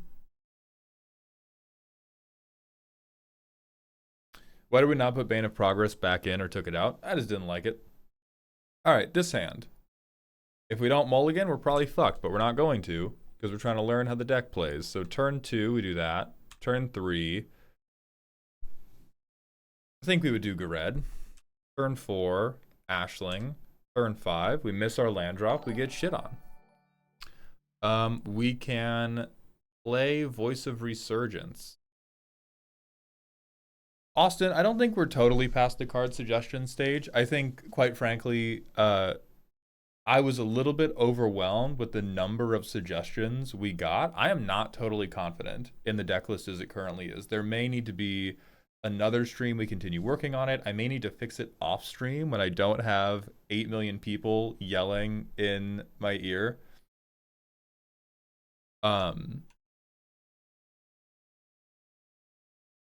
Molten Echoes stayed out. River, thank you for the Twitch follow. So this hand, it is not until turn 6 we get to do anything. Holy fuck, that's bad. When we get to do anything, is it good enough? We get to evoke Havoc Eater. So ETB, goad everything. This guy gets big. I sack him. I make a token copy. Goad everything. I tap Voice of Resurgence. I make a third. I make a third Havoc Eater.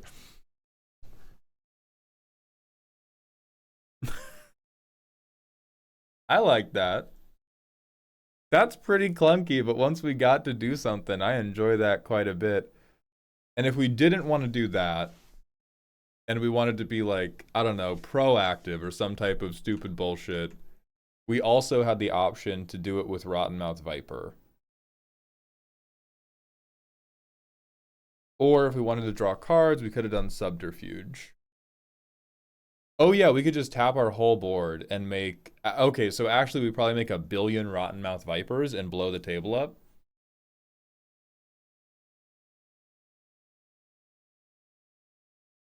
It can be hard to engage in a deck building stream without backseat deck building. Oh, for sure. I'm not expecting no backseating. I'm doing this on stream for backseating. I think we maybe need more early ramp for consistency. It feels like we stumble early. I agree, but I do think I think this deck is meant to stumble early. I am okay if we stumble mechanically a little bit early. I just don't want us to be stumbling in terms of what the plan is. So turn 1, nothing. Turn 2, White of the Reliquary. Turn 3, Eclipsed Flamekin. No, I think turn 3 would Ashling. All right, this is where we get to be greedy.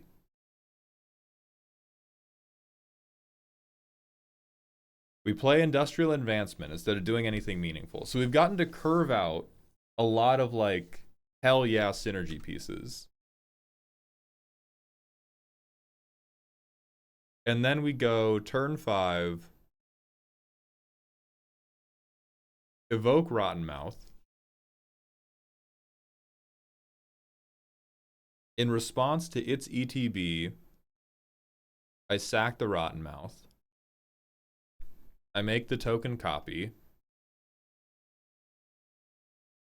I get a land tapped.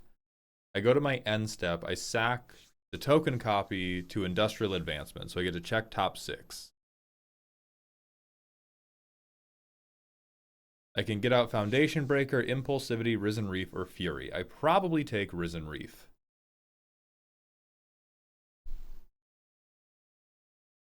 Reef trigger, I get Evolutionary Leap. I think I go Leap.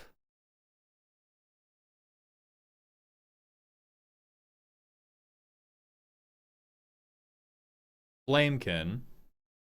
Check top 4. Havoc Eater, become my blade once more. Sack. Oh, and I get a Risen Reef trigger. Land goes out tap. Sack Flamekin. Get a token copy of Flamekin. Risen Reef trigger. Shriek Maw, become my blade once more. At end step, I could check top 3. I think instead I sack you to Evolutionary Leap. I'm glad I did that. Giganta comes to hand. That works pretty fucking well. That's not overwhelmingly fast.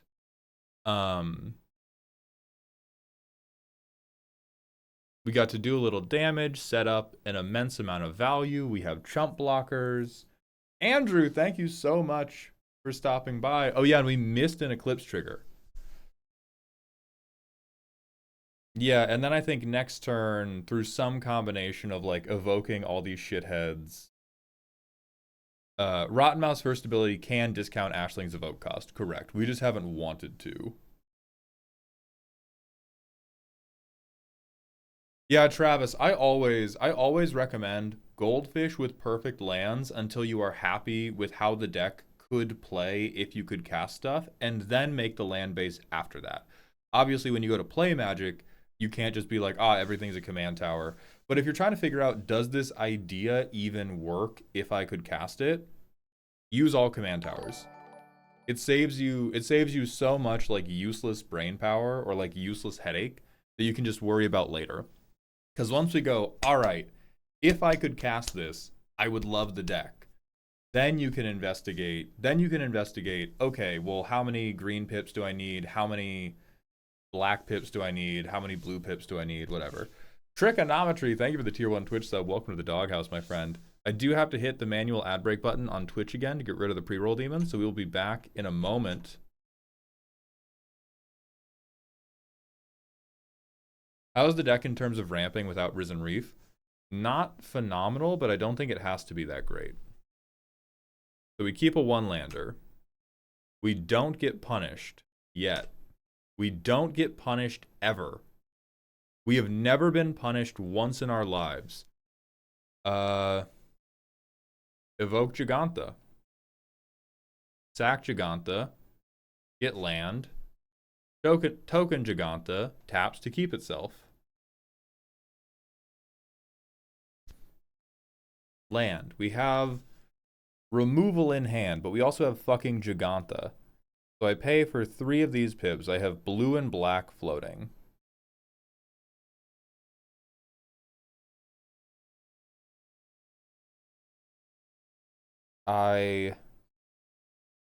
But I can't use it on generic mana costs.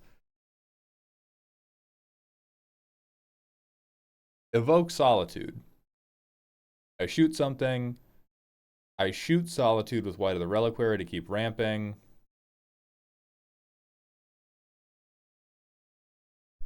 The token copy enters. Ashling taps to make another token copy that I keep forever. So I got to blow up 3 things. Hot dog. We do this. Now I'm low on cards in hand. So I evoke Slithermuse. Maybe somebody has like 5, right? And then I sack it. I get another land.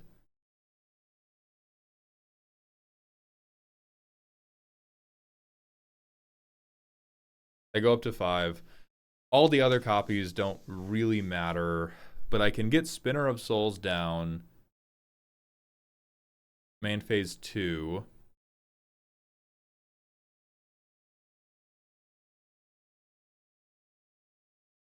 Or actually, fuck it. I'm evoking Flamekin. Because I evoke Flamekin, ETB, check top 4. Give me a thing that will win me the game. Give me Jubilation. This dies, comes back as a token, check top 4 again. Give me the Cavalier. Oh, thank you so much, babe. And then I can tap some of these assholes to make more. Check top 4. And then I get to Jubilation with this wide board and try to kill you all next turn. Trigonometry, thank you so much. I appreciate that a lot. I'm very glad to hear that you enjoyed it. Are you going to be wearing the flower crown at the Pack It Up Cup? Maybe. It depends. I borrowed that from Olivia. I do agree. I think Mimic Vout goes out, and I think Skull Spore can come in.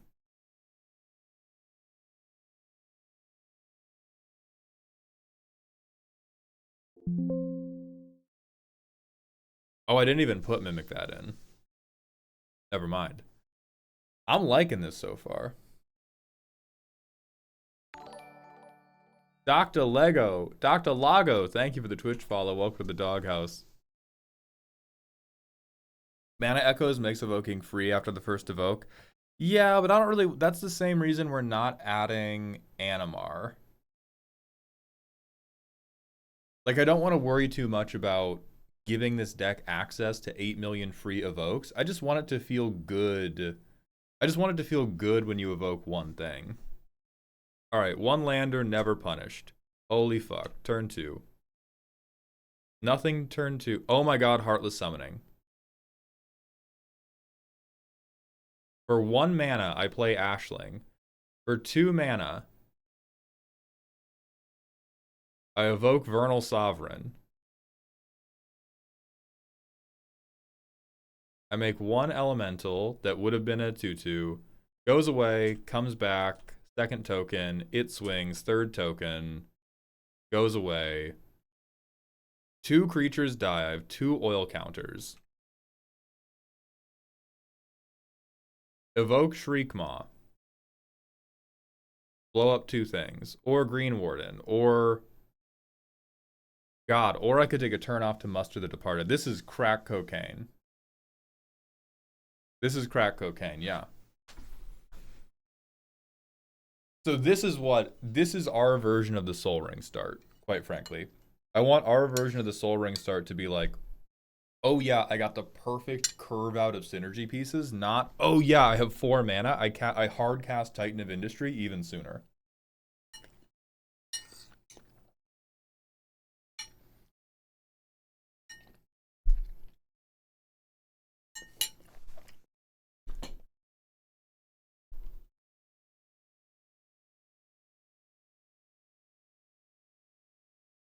Alright, this time, this time we do not have a very good hand. Would you be for or against a change that said you can have more than 1 command tower in the deck? Against.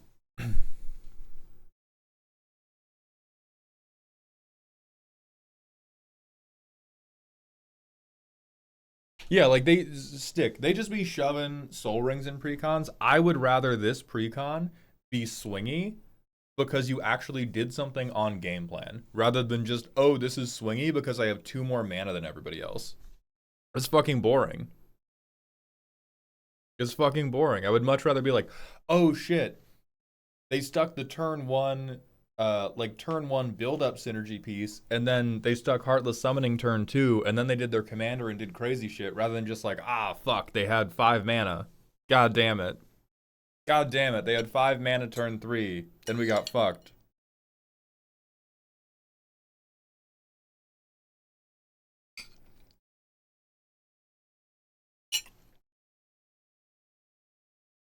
Hello, Tinkerer Melon, welcome to the stream.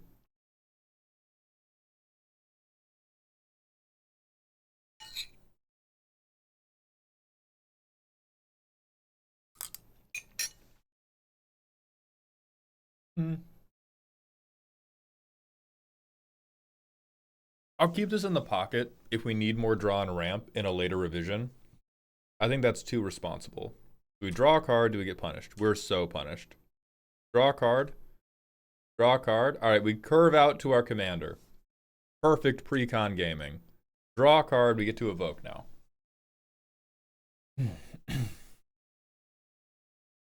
I think I would evoke Titan of Industry. And I would like make a 4/4. Maybe blow up a different synergy piece.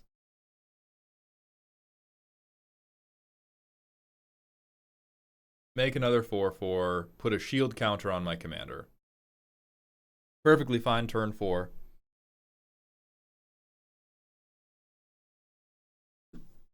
Turn 5.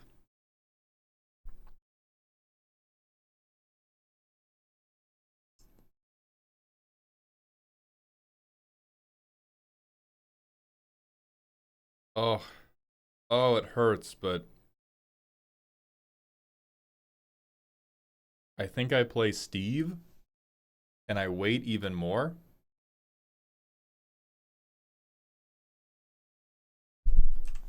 Because now turn 6, I can go evoke Subterfuge.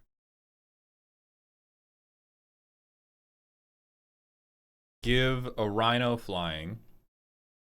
Parting Gust Subterfuge.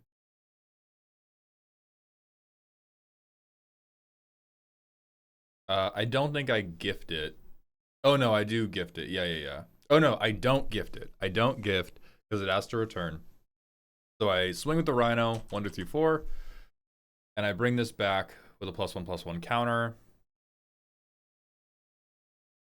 The Parting Gusted thing didn't matter too much, but now we have Cavalier of Thorns, so absolutely nothing matters. Do I have anything in my grave? Oh, I have Recursion Tribe Elder. So Death's Oasis. What's my biggest guy? 7? I don't have an 8.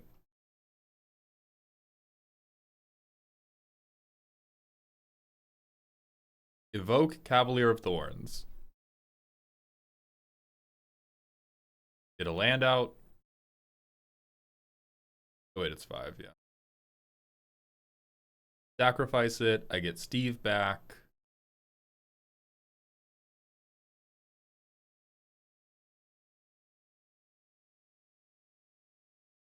Yeah, I don't like... I agree on Parting Gust. The slow blink is not it. The Parting Gust can go away. Maybe Cloud Shift? We have Ephemerate already.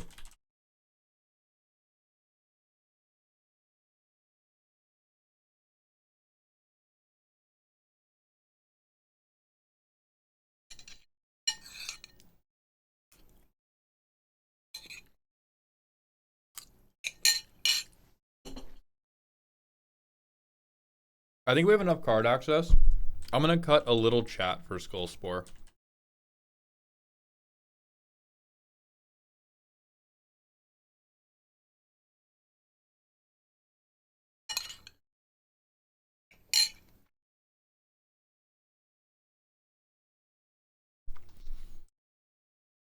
Okay. And then this is another, like, I am God's favorite child. I do Birthing Ritual. I do Ashling. I'm not even playing Risen Reef yet. And then I do Shriekmaw. Fuck somebody else's commander. Fuck somebody else's commander. Go to my end step. Check top 7.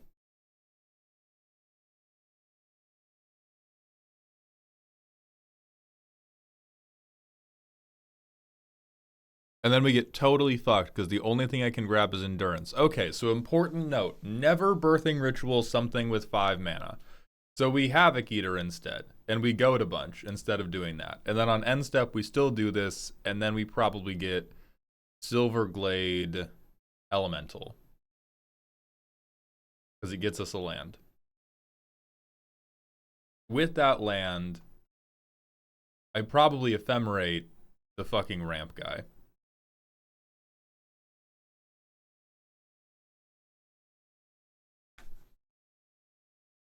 And then this guy's all gone.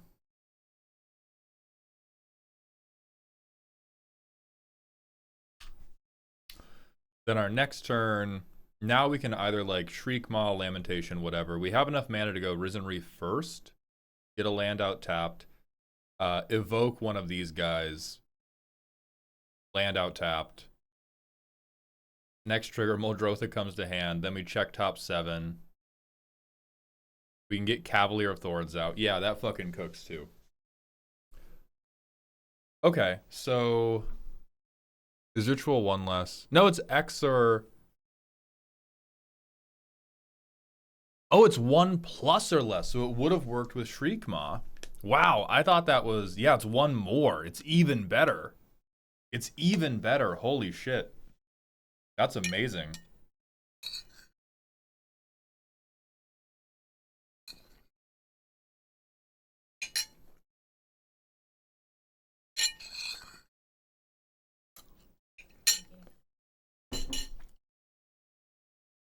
Yeah, Karadavar. I want to make sure that I want to make sure that in the world where we could cast all these spells, it still feels good, and then worry about fixing the pips for it. Realistically, what's probably going to happen, because we do have a pretty big spread. Yeah, Jomi, you just get the copy no matter what. Wooburg makes the copy stick around. Spellbreaker, I think Muldrotha does feel too slow right now, but we're also operating in a vacuum where nobody's removing any of our shit. And we're not playing with tap land. I think in real life, this deck probably plays one turn slower, no matter how good the mana base is. Yeah, 6 mana in a precon game, totally alright. We'll get board wiped.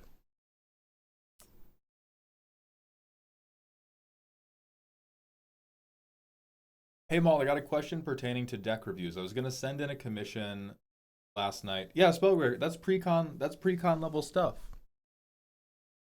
I get board wipe, turn 7, turn 8. I spend 6 mana to play Muldrotha, and then if I untap, I get to reclaim all my value creatures. That's 100% on plan. If anything, I'm now worried that Birthing Ritual might be too good. Because I thought Birthing Ritual was 1 mana less than. And so I thought, oh yeah, that's kind of hard. Like, you can't ladder up, you have to ladder down. We have a lot of 5 drops. You know, there might be plenty of times we miss. But since it's 1 or more, like, we might have to cut this for something shittier. We might just cut that for like another rampant growth effect.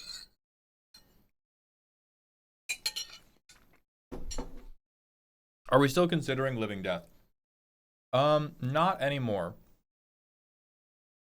We could be doing Victimize is my issue with Muldrotha. Wildly different cards though. Like, we could be doing Victimize, but I think that Muldrotha is, like, you would play Muldrotha in a different situation than you would play Victimize. Muldrotha is also meant to capitalize on if we do Cavalier of Thorns. It's meant to capitalize on any other self-mill we do. We're not even taking advantage of the enchantment artifact Reanimate Muldrotha gives. That's relatively fair, but that's also in a world where nobody's interacting with our setup pieces. The last time I saw somebody try to cast Heartless Summoning, it got removed 4 times in one game. I think Muldrotha's value is just not readily apparent proactively. This is a deck where Muldrotha is valuable as a reaction to things other people do to stop us. Muldrotha doesn't look very good proactively, but I think she is very good. Son of Fire, thank you so much. I appreciate those kind words. Shroud Stomper.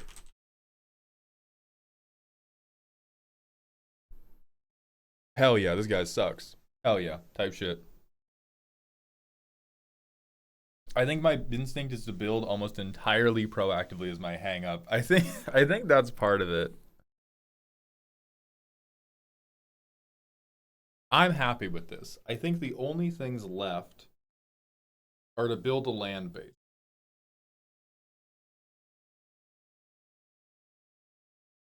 And quite frankly, oh, I'm so sorry, Lord Zachary. Give me one. I'm thinking about like 6 different things right now. Right. For deck reviews, let me go back to your...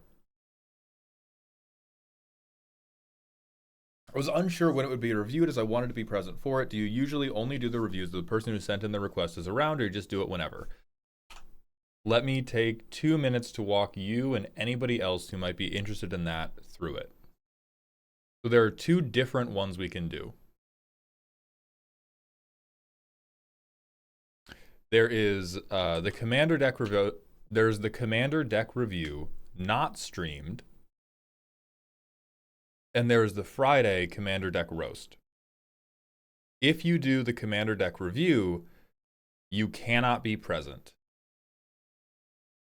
Because I do these, I'm going to be doing actually, I think 3 to 4 of these tonight because I'm a little bit behind this week. I do these in private. I just turn on the recording feature in OBS, and then I go to town on the deck, and then I either send it to you or I post it on my VOD channel. For these, I do these only if you're present. You can leave like a special note to request that I do it, even if you're not there.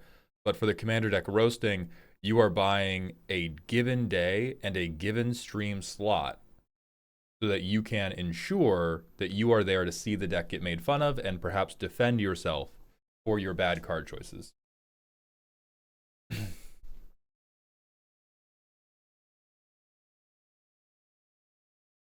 Will there be a Wednesday slot this coming week? I'm not sure. I'm kind of thinking about taking next week off from deck roasting because I think you've seen firsthand, I'm getting a little bit frisky. I'm getting a little bit, I'm tweaking a little bit. Most of that is sleep deprivation because the cats are fucking with us.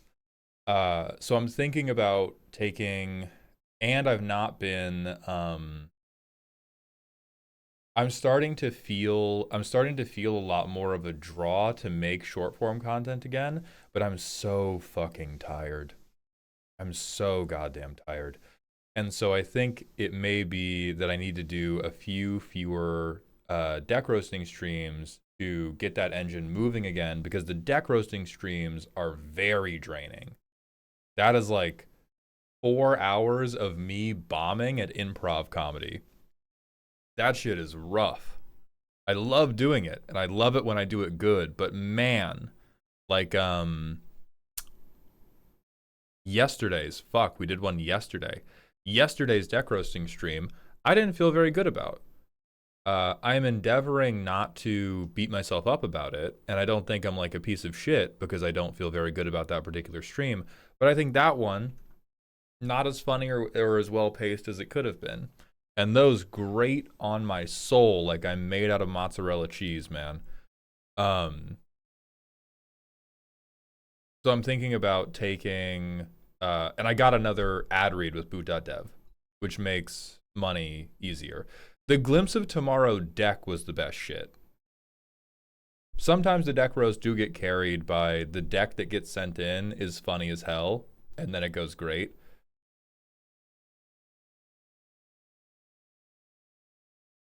Well, Jomi, I appreciate that. So regardless, Lord Zachary, I work on Fridays. Does that mean I could buy for Saturday or Sunday? In this commission tab, the day that the commission is available for is set in stone. So you cannot buy a deck roast and then ask me, oh, can I go on Wednesday instead? It is, I'm going to be streaming from noon to 4 on this day. If you're available that day, try to buy that slot. They're relatively competitive, so you'll only have maybe 20-ish minutes. They go on sale tomorrow at noon. For everybody's edification, when the go live notification goes out tomorrow, that is when the deck roast and the deck reviews are going live.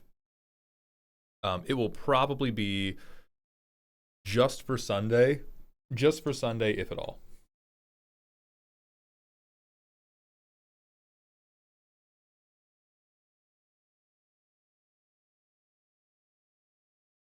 Okay, I think that answers that. Do you think we can get a chance to play this deck anywhere? Perhaps we can convince Decked Out to do a build your own precon episode. Perhaps I can. I think that's a good idea. Yes, Viv, noon PST.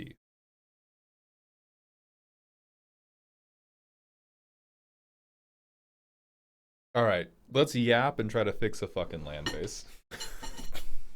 And then I'm going to play 10 hours of Expedition 33, which I can't. I want to do that, but I can't because I have a job to do. Do you think we want Null Drifter?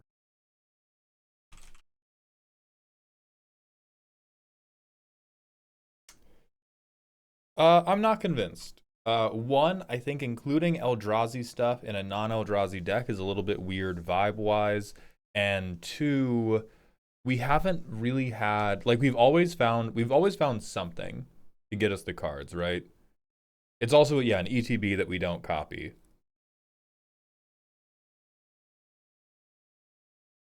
It counts. Like, we can, listen, we're not going to get sued if we put it in. 10 OG duels, 10 shocks, 10 fetch lands, 10 opponent lands, call it a day. Good shit.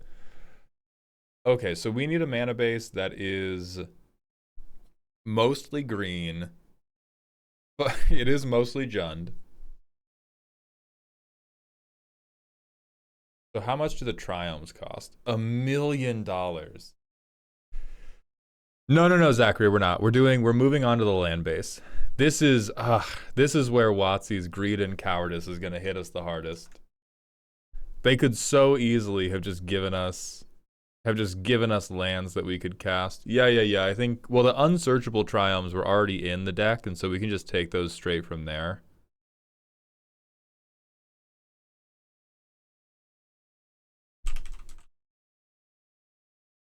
Do we have a budget limit? We are trying to make this as valuable as the actual Precon, which is around $180.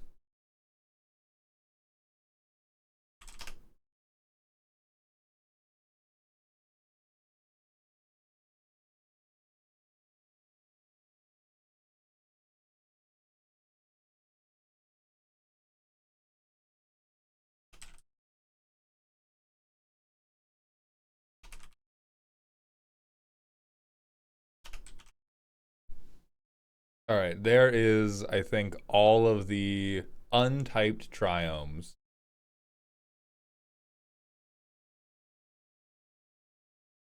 And then let's go ahead and cut 37 of these command towers. Or I guess all of them.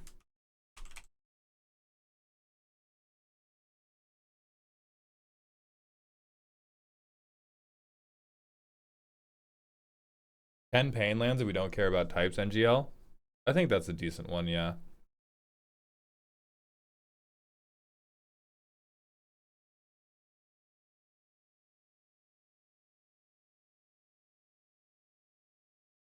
All right, wastes, forge, brushland, caves. That's devoid only. Islet's too much fucking money. Carplus on them. Llanowar waste.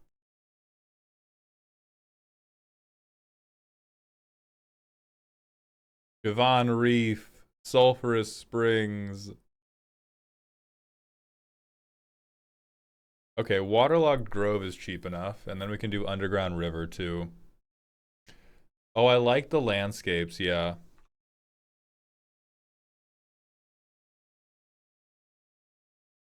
So bountiful, contaminated, deceptive, foreboding, perilous, sheltered, sheltering, tranquil, seething, twisted.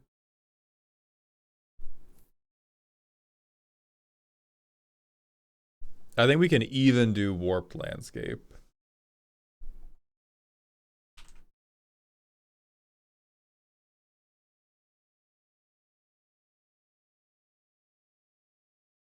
Let me look at Slowland.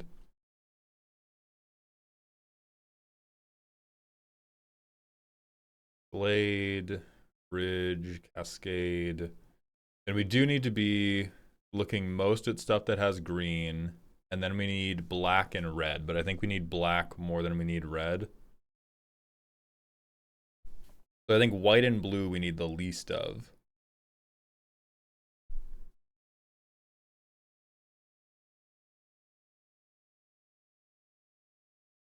All right, how many lands do we have? Okay.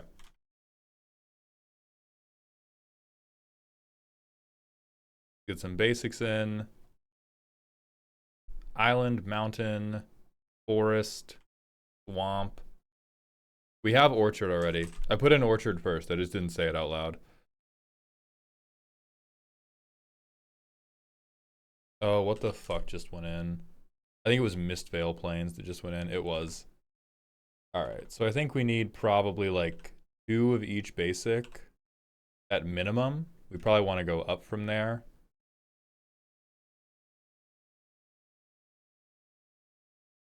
So that's 8 lands we have to cut. Oh yeah, Path of Ancestry.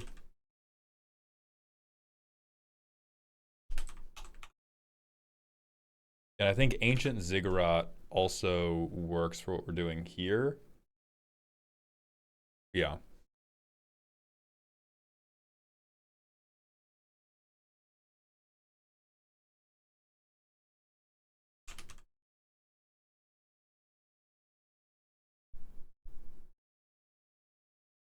Ooh, yeah.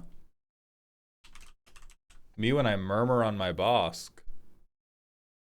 Yeah, Cavern of Souls is way too much.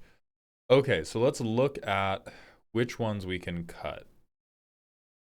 So this is a tap land for 3 colors that we're probably not playing as much. That has green, so we don't cut it. That has green, so we don't cut it.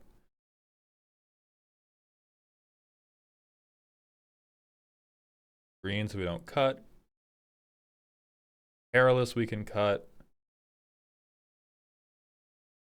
Doesn't have green. Does get black and red, which are our two next highest.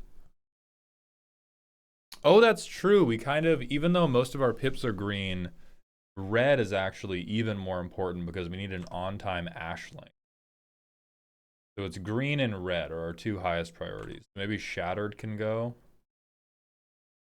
I think blue-black can go in that world.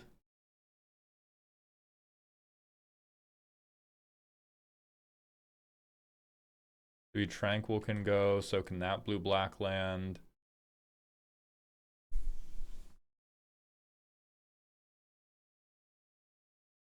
What's our ramp situation like? We're not really ramping. This deck right now is seeking to just do like land drop, synergy piece, land drop, land drop, land drop. We're not really trying to ramp.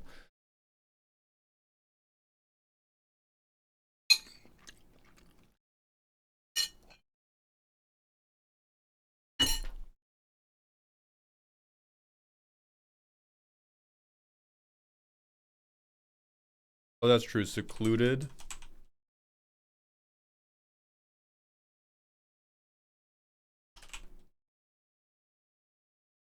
Three Tree City is just too bad.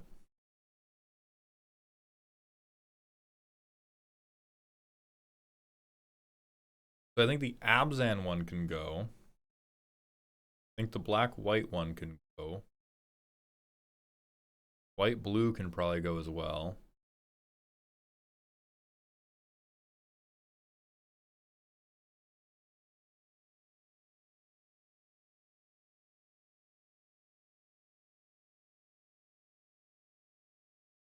I think Farmland, even though it's green. Oh, I missed Yavimaya Coast. That's a good shout. Thank you. All right, we're 102.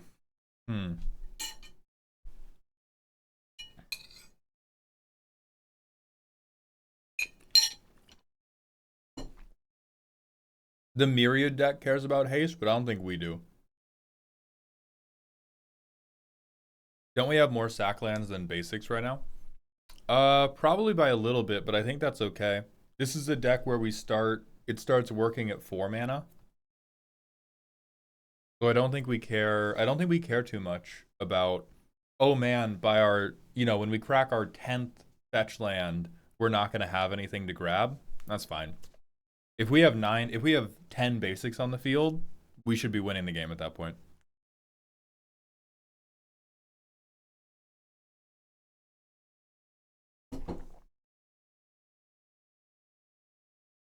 Primal Beyond.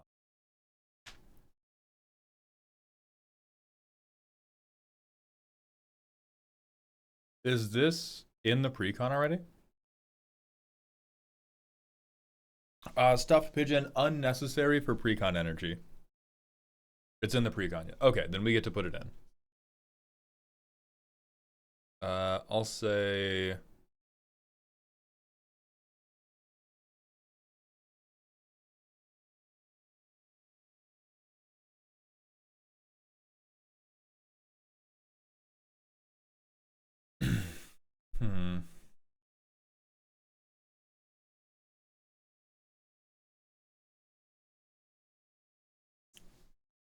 Now I almost want to cut Lorwyn Revealed because we don't have a lot of typed lands to search for, which is also going to hurt. Here there are actually maybe a small handful I should grab from here. Where is it? There was some other cycle of like typed, yeah, like Sodden Verdure. 6 more command towers. I think that's about right.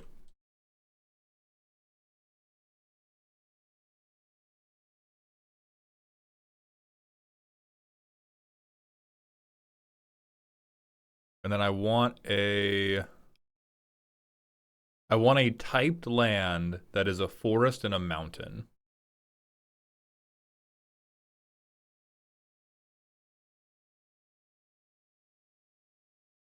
Or I guess we could Arcane Signet too.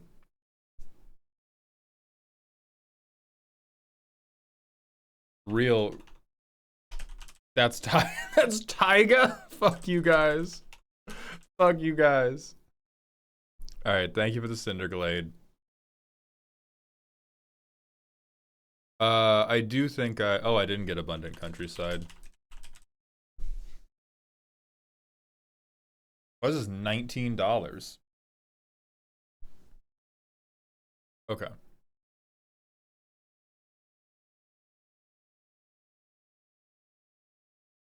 Oh, Haunted Ridge is $1 million for some reason. I think green black can go. Red green is the best combination we can get. If you are not red green, I don't care about you as much.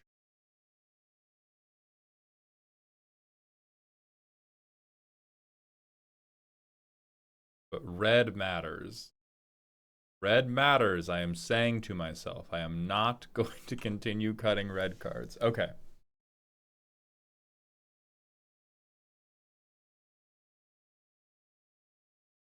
All right, so we're at 189. So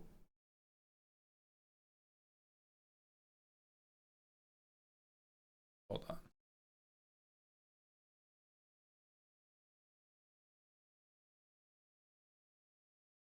Where can I see the... I need to see the Lorwyn decks for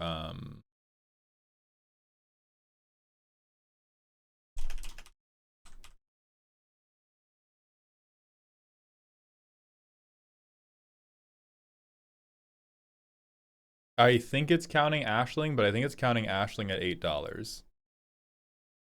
Oh, Dance of the Elements is now already up to 222 on MTG Goldfish, so I think we're okay. I think we're fine there. So let's see how this plays now. We can get red in our opening hand. We can get blue. So we're fixed for blue, black, red, or green.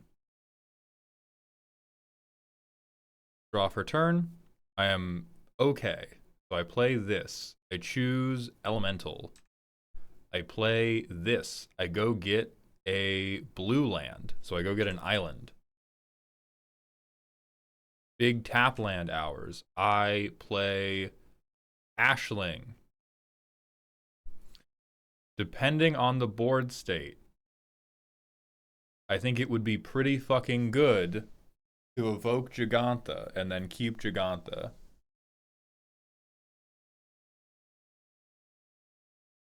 If I have to, I could Titan of Industry, but otherwise we just do Giganta, I keep the token copy of you, ha ha ha ha ha. Next turn, with Giganta, I could Massive Mysteries. I think, fuck, I think I Wooburg Massive Mysteries, evoke Titan of Industry, ETBs. Oh, yeah, sorry.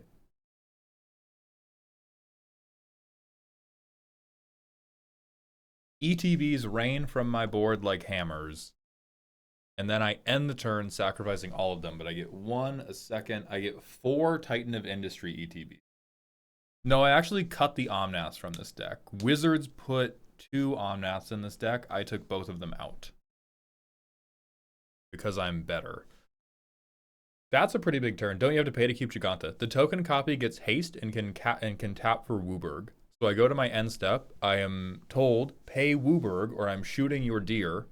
I tap my deer for Wooburg and I keep my deer. I think Gruul Omnath is worth considering. I want to be clear, Gruul Omnath, definitely good enough for the deck. I hate him, so fuck him. Yeah, that's fine. We don't have to play this one out super deeply. Now we just have to figure out, hey, can I cast the cards in my deck? So I go get a forest off this one. I play Shivan Reef. I Sakura Tribe Elder. I don't need another forest, but I do need a plains if I'm going to do my ephemerate trick. Get a plains. Turn 3. Holy shit, never punished. I Ashling with ephemerate protection, by the way.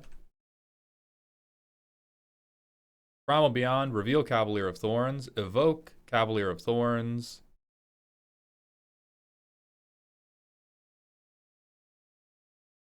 I do think I would cloud shift this one, so I reveal top 5. What do I get to do? Put a land card onto the field. So mountain goes to field, or probably, yeah, mountain goes to field. Cloud shift. I keep my guy. Path of Ancestry goes to field. Next turn, Muldrotha. If I get a turn after that, I get to replay everything I cast. Huzzah, huzzah, huzzah.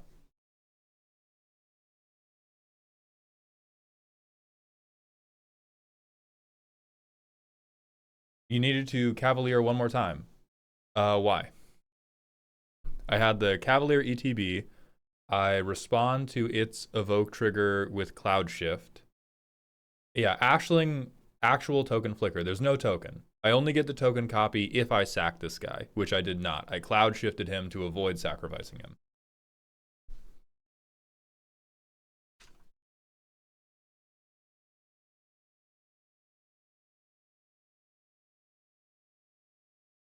I think we're off to the races there. One lander here. We probably don't keep this in a real situation, but if I did, I'm probably going to have to crack you for green. Oh my god, maybe I'm not. I crack. I think I crack for green. You know, this is either a forest or a mountain, depending on what my opponents have. And then hopefully I get to Vat of Rebirth. Yeah, we miss our third land drop. Enters tapped. Turn 5. I try to play Risen Reef. Oh my god, but I get a land to field. Turn 6. I get to Ashling. And at this point, I probably Brass's Tunnel Grinder, and I dump Tumbleweed, this, and Endurance. Great. Next turn, I play this, Advancement. I'm still 1 mana short. It almost functions. It almost functions, even if you keep a 1 land hand. Perfect. Oh, Ashling did trigger Reef, so maybe I have an extra land. Great.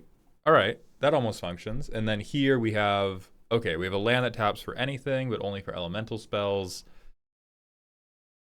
So we do Savage, Primal Beyond, Rampant Growth. I'll get a Plains to make sure I can do my little Cloud Shift trick if I want to. I probably like Twisted, and I get, I don't know, Swamp or something.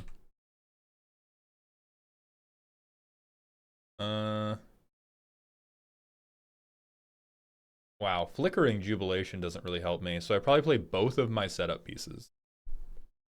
Sick. 5 mana, I'm totally set up. Miss my land drop. Evoke Jubilation.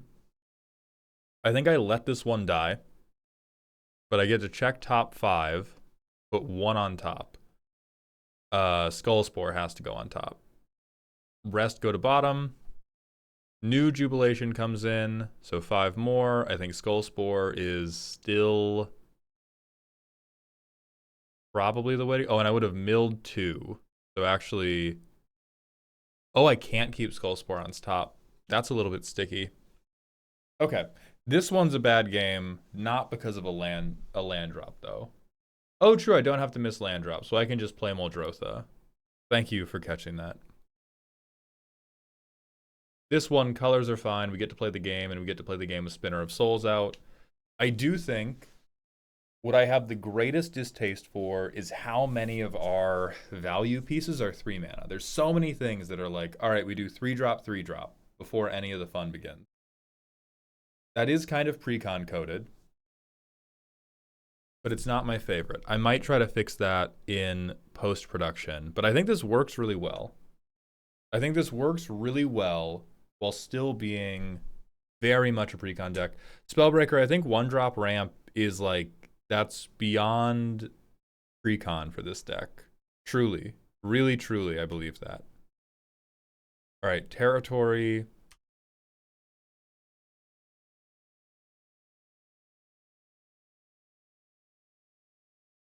I mean, God, I think it has to be Cavalier.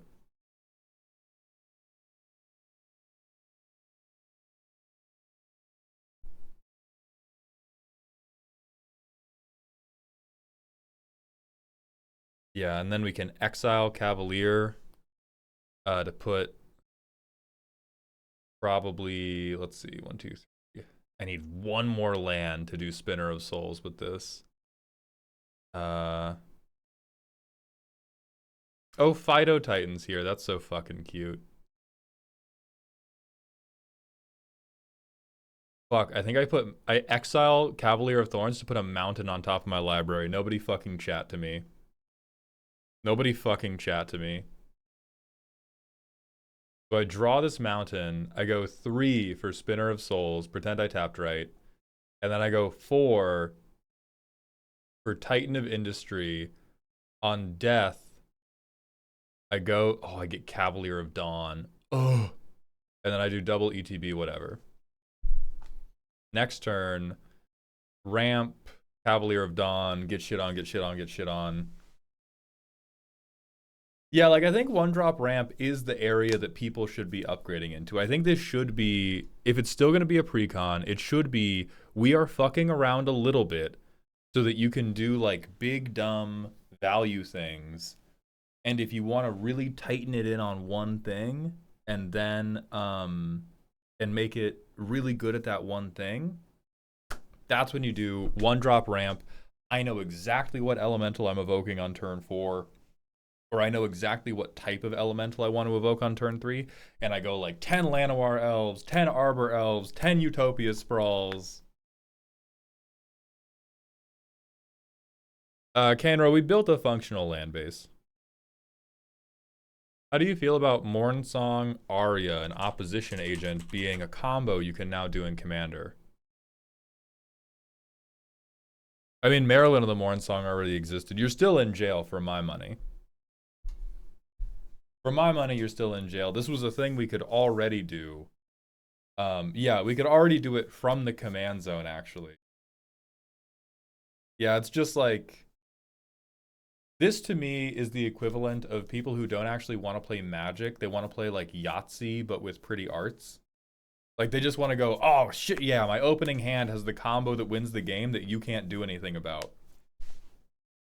Go again?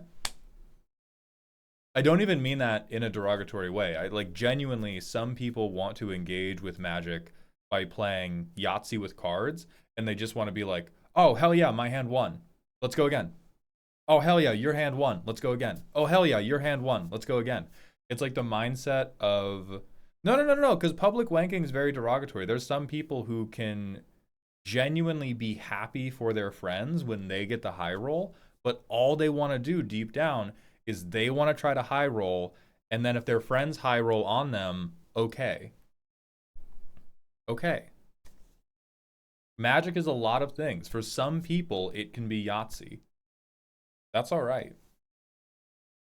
I don't want to play with those people because I don't play Magic to play Yahtzee. But like if 4 people want to play Yahtzee with Magic cards, fucking let them. And this is just part of that. I don't even think it's CEDH mindset. CEDH is a lot more complicated than just hitting the Yahtzee hand. Like sometimes you get the perfect hand for CEDH, but they're trying to be much, much more tactical. Achroma, yes. I think this land base is functional as is. I think you could definitely improve it, but genuinely, I think tinkering with a land base is one of the most boring things I could do on stream. And so we've gotten it to a functional place. What I'm least happy about is the price, but it's less expensive than the actual precon is, and I think a lot of it is, or not a lot of it, a fair number of the money cards are stuff that we put in because it was in the precon. Like cream of the crop in the precon. Springleaf Parade in the precon. Jubilation in the precon. Subterfuge in the precon. And these are all above $1 card. So we could make... I could make maybe a different one that's like, here's an actual budget precon. But I don't know the value of that. So I think we're going to call it there for the day. Unless you motherfuckers really, really want to see Expedition 33 side quests, but that's probably what I'm going to do for the next like 30 minutes and then do some off-stream deck reviews. We will be back tomorrow doing deck roasts. Deck roasts are going to start at noon, go to 4. Tomorrow, commissions will also go live. Oh, we do have custom cards to do before the stream ends. Yeah.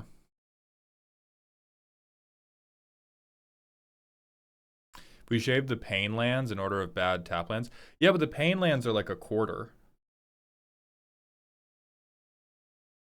We could cut like Haunted Ridge, because for some reason Haunted Ridge is like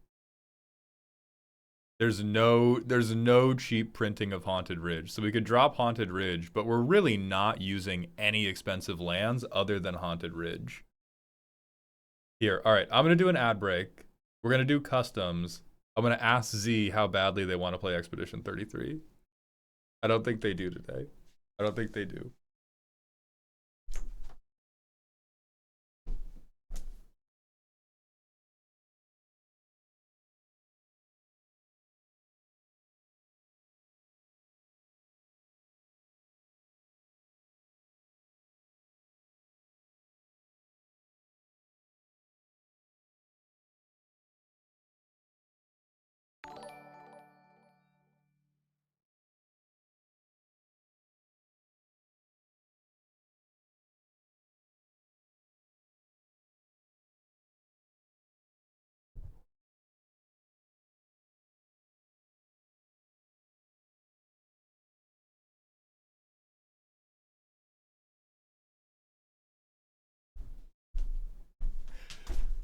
All right.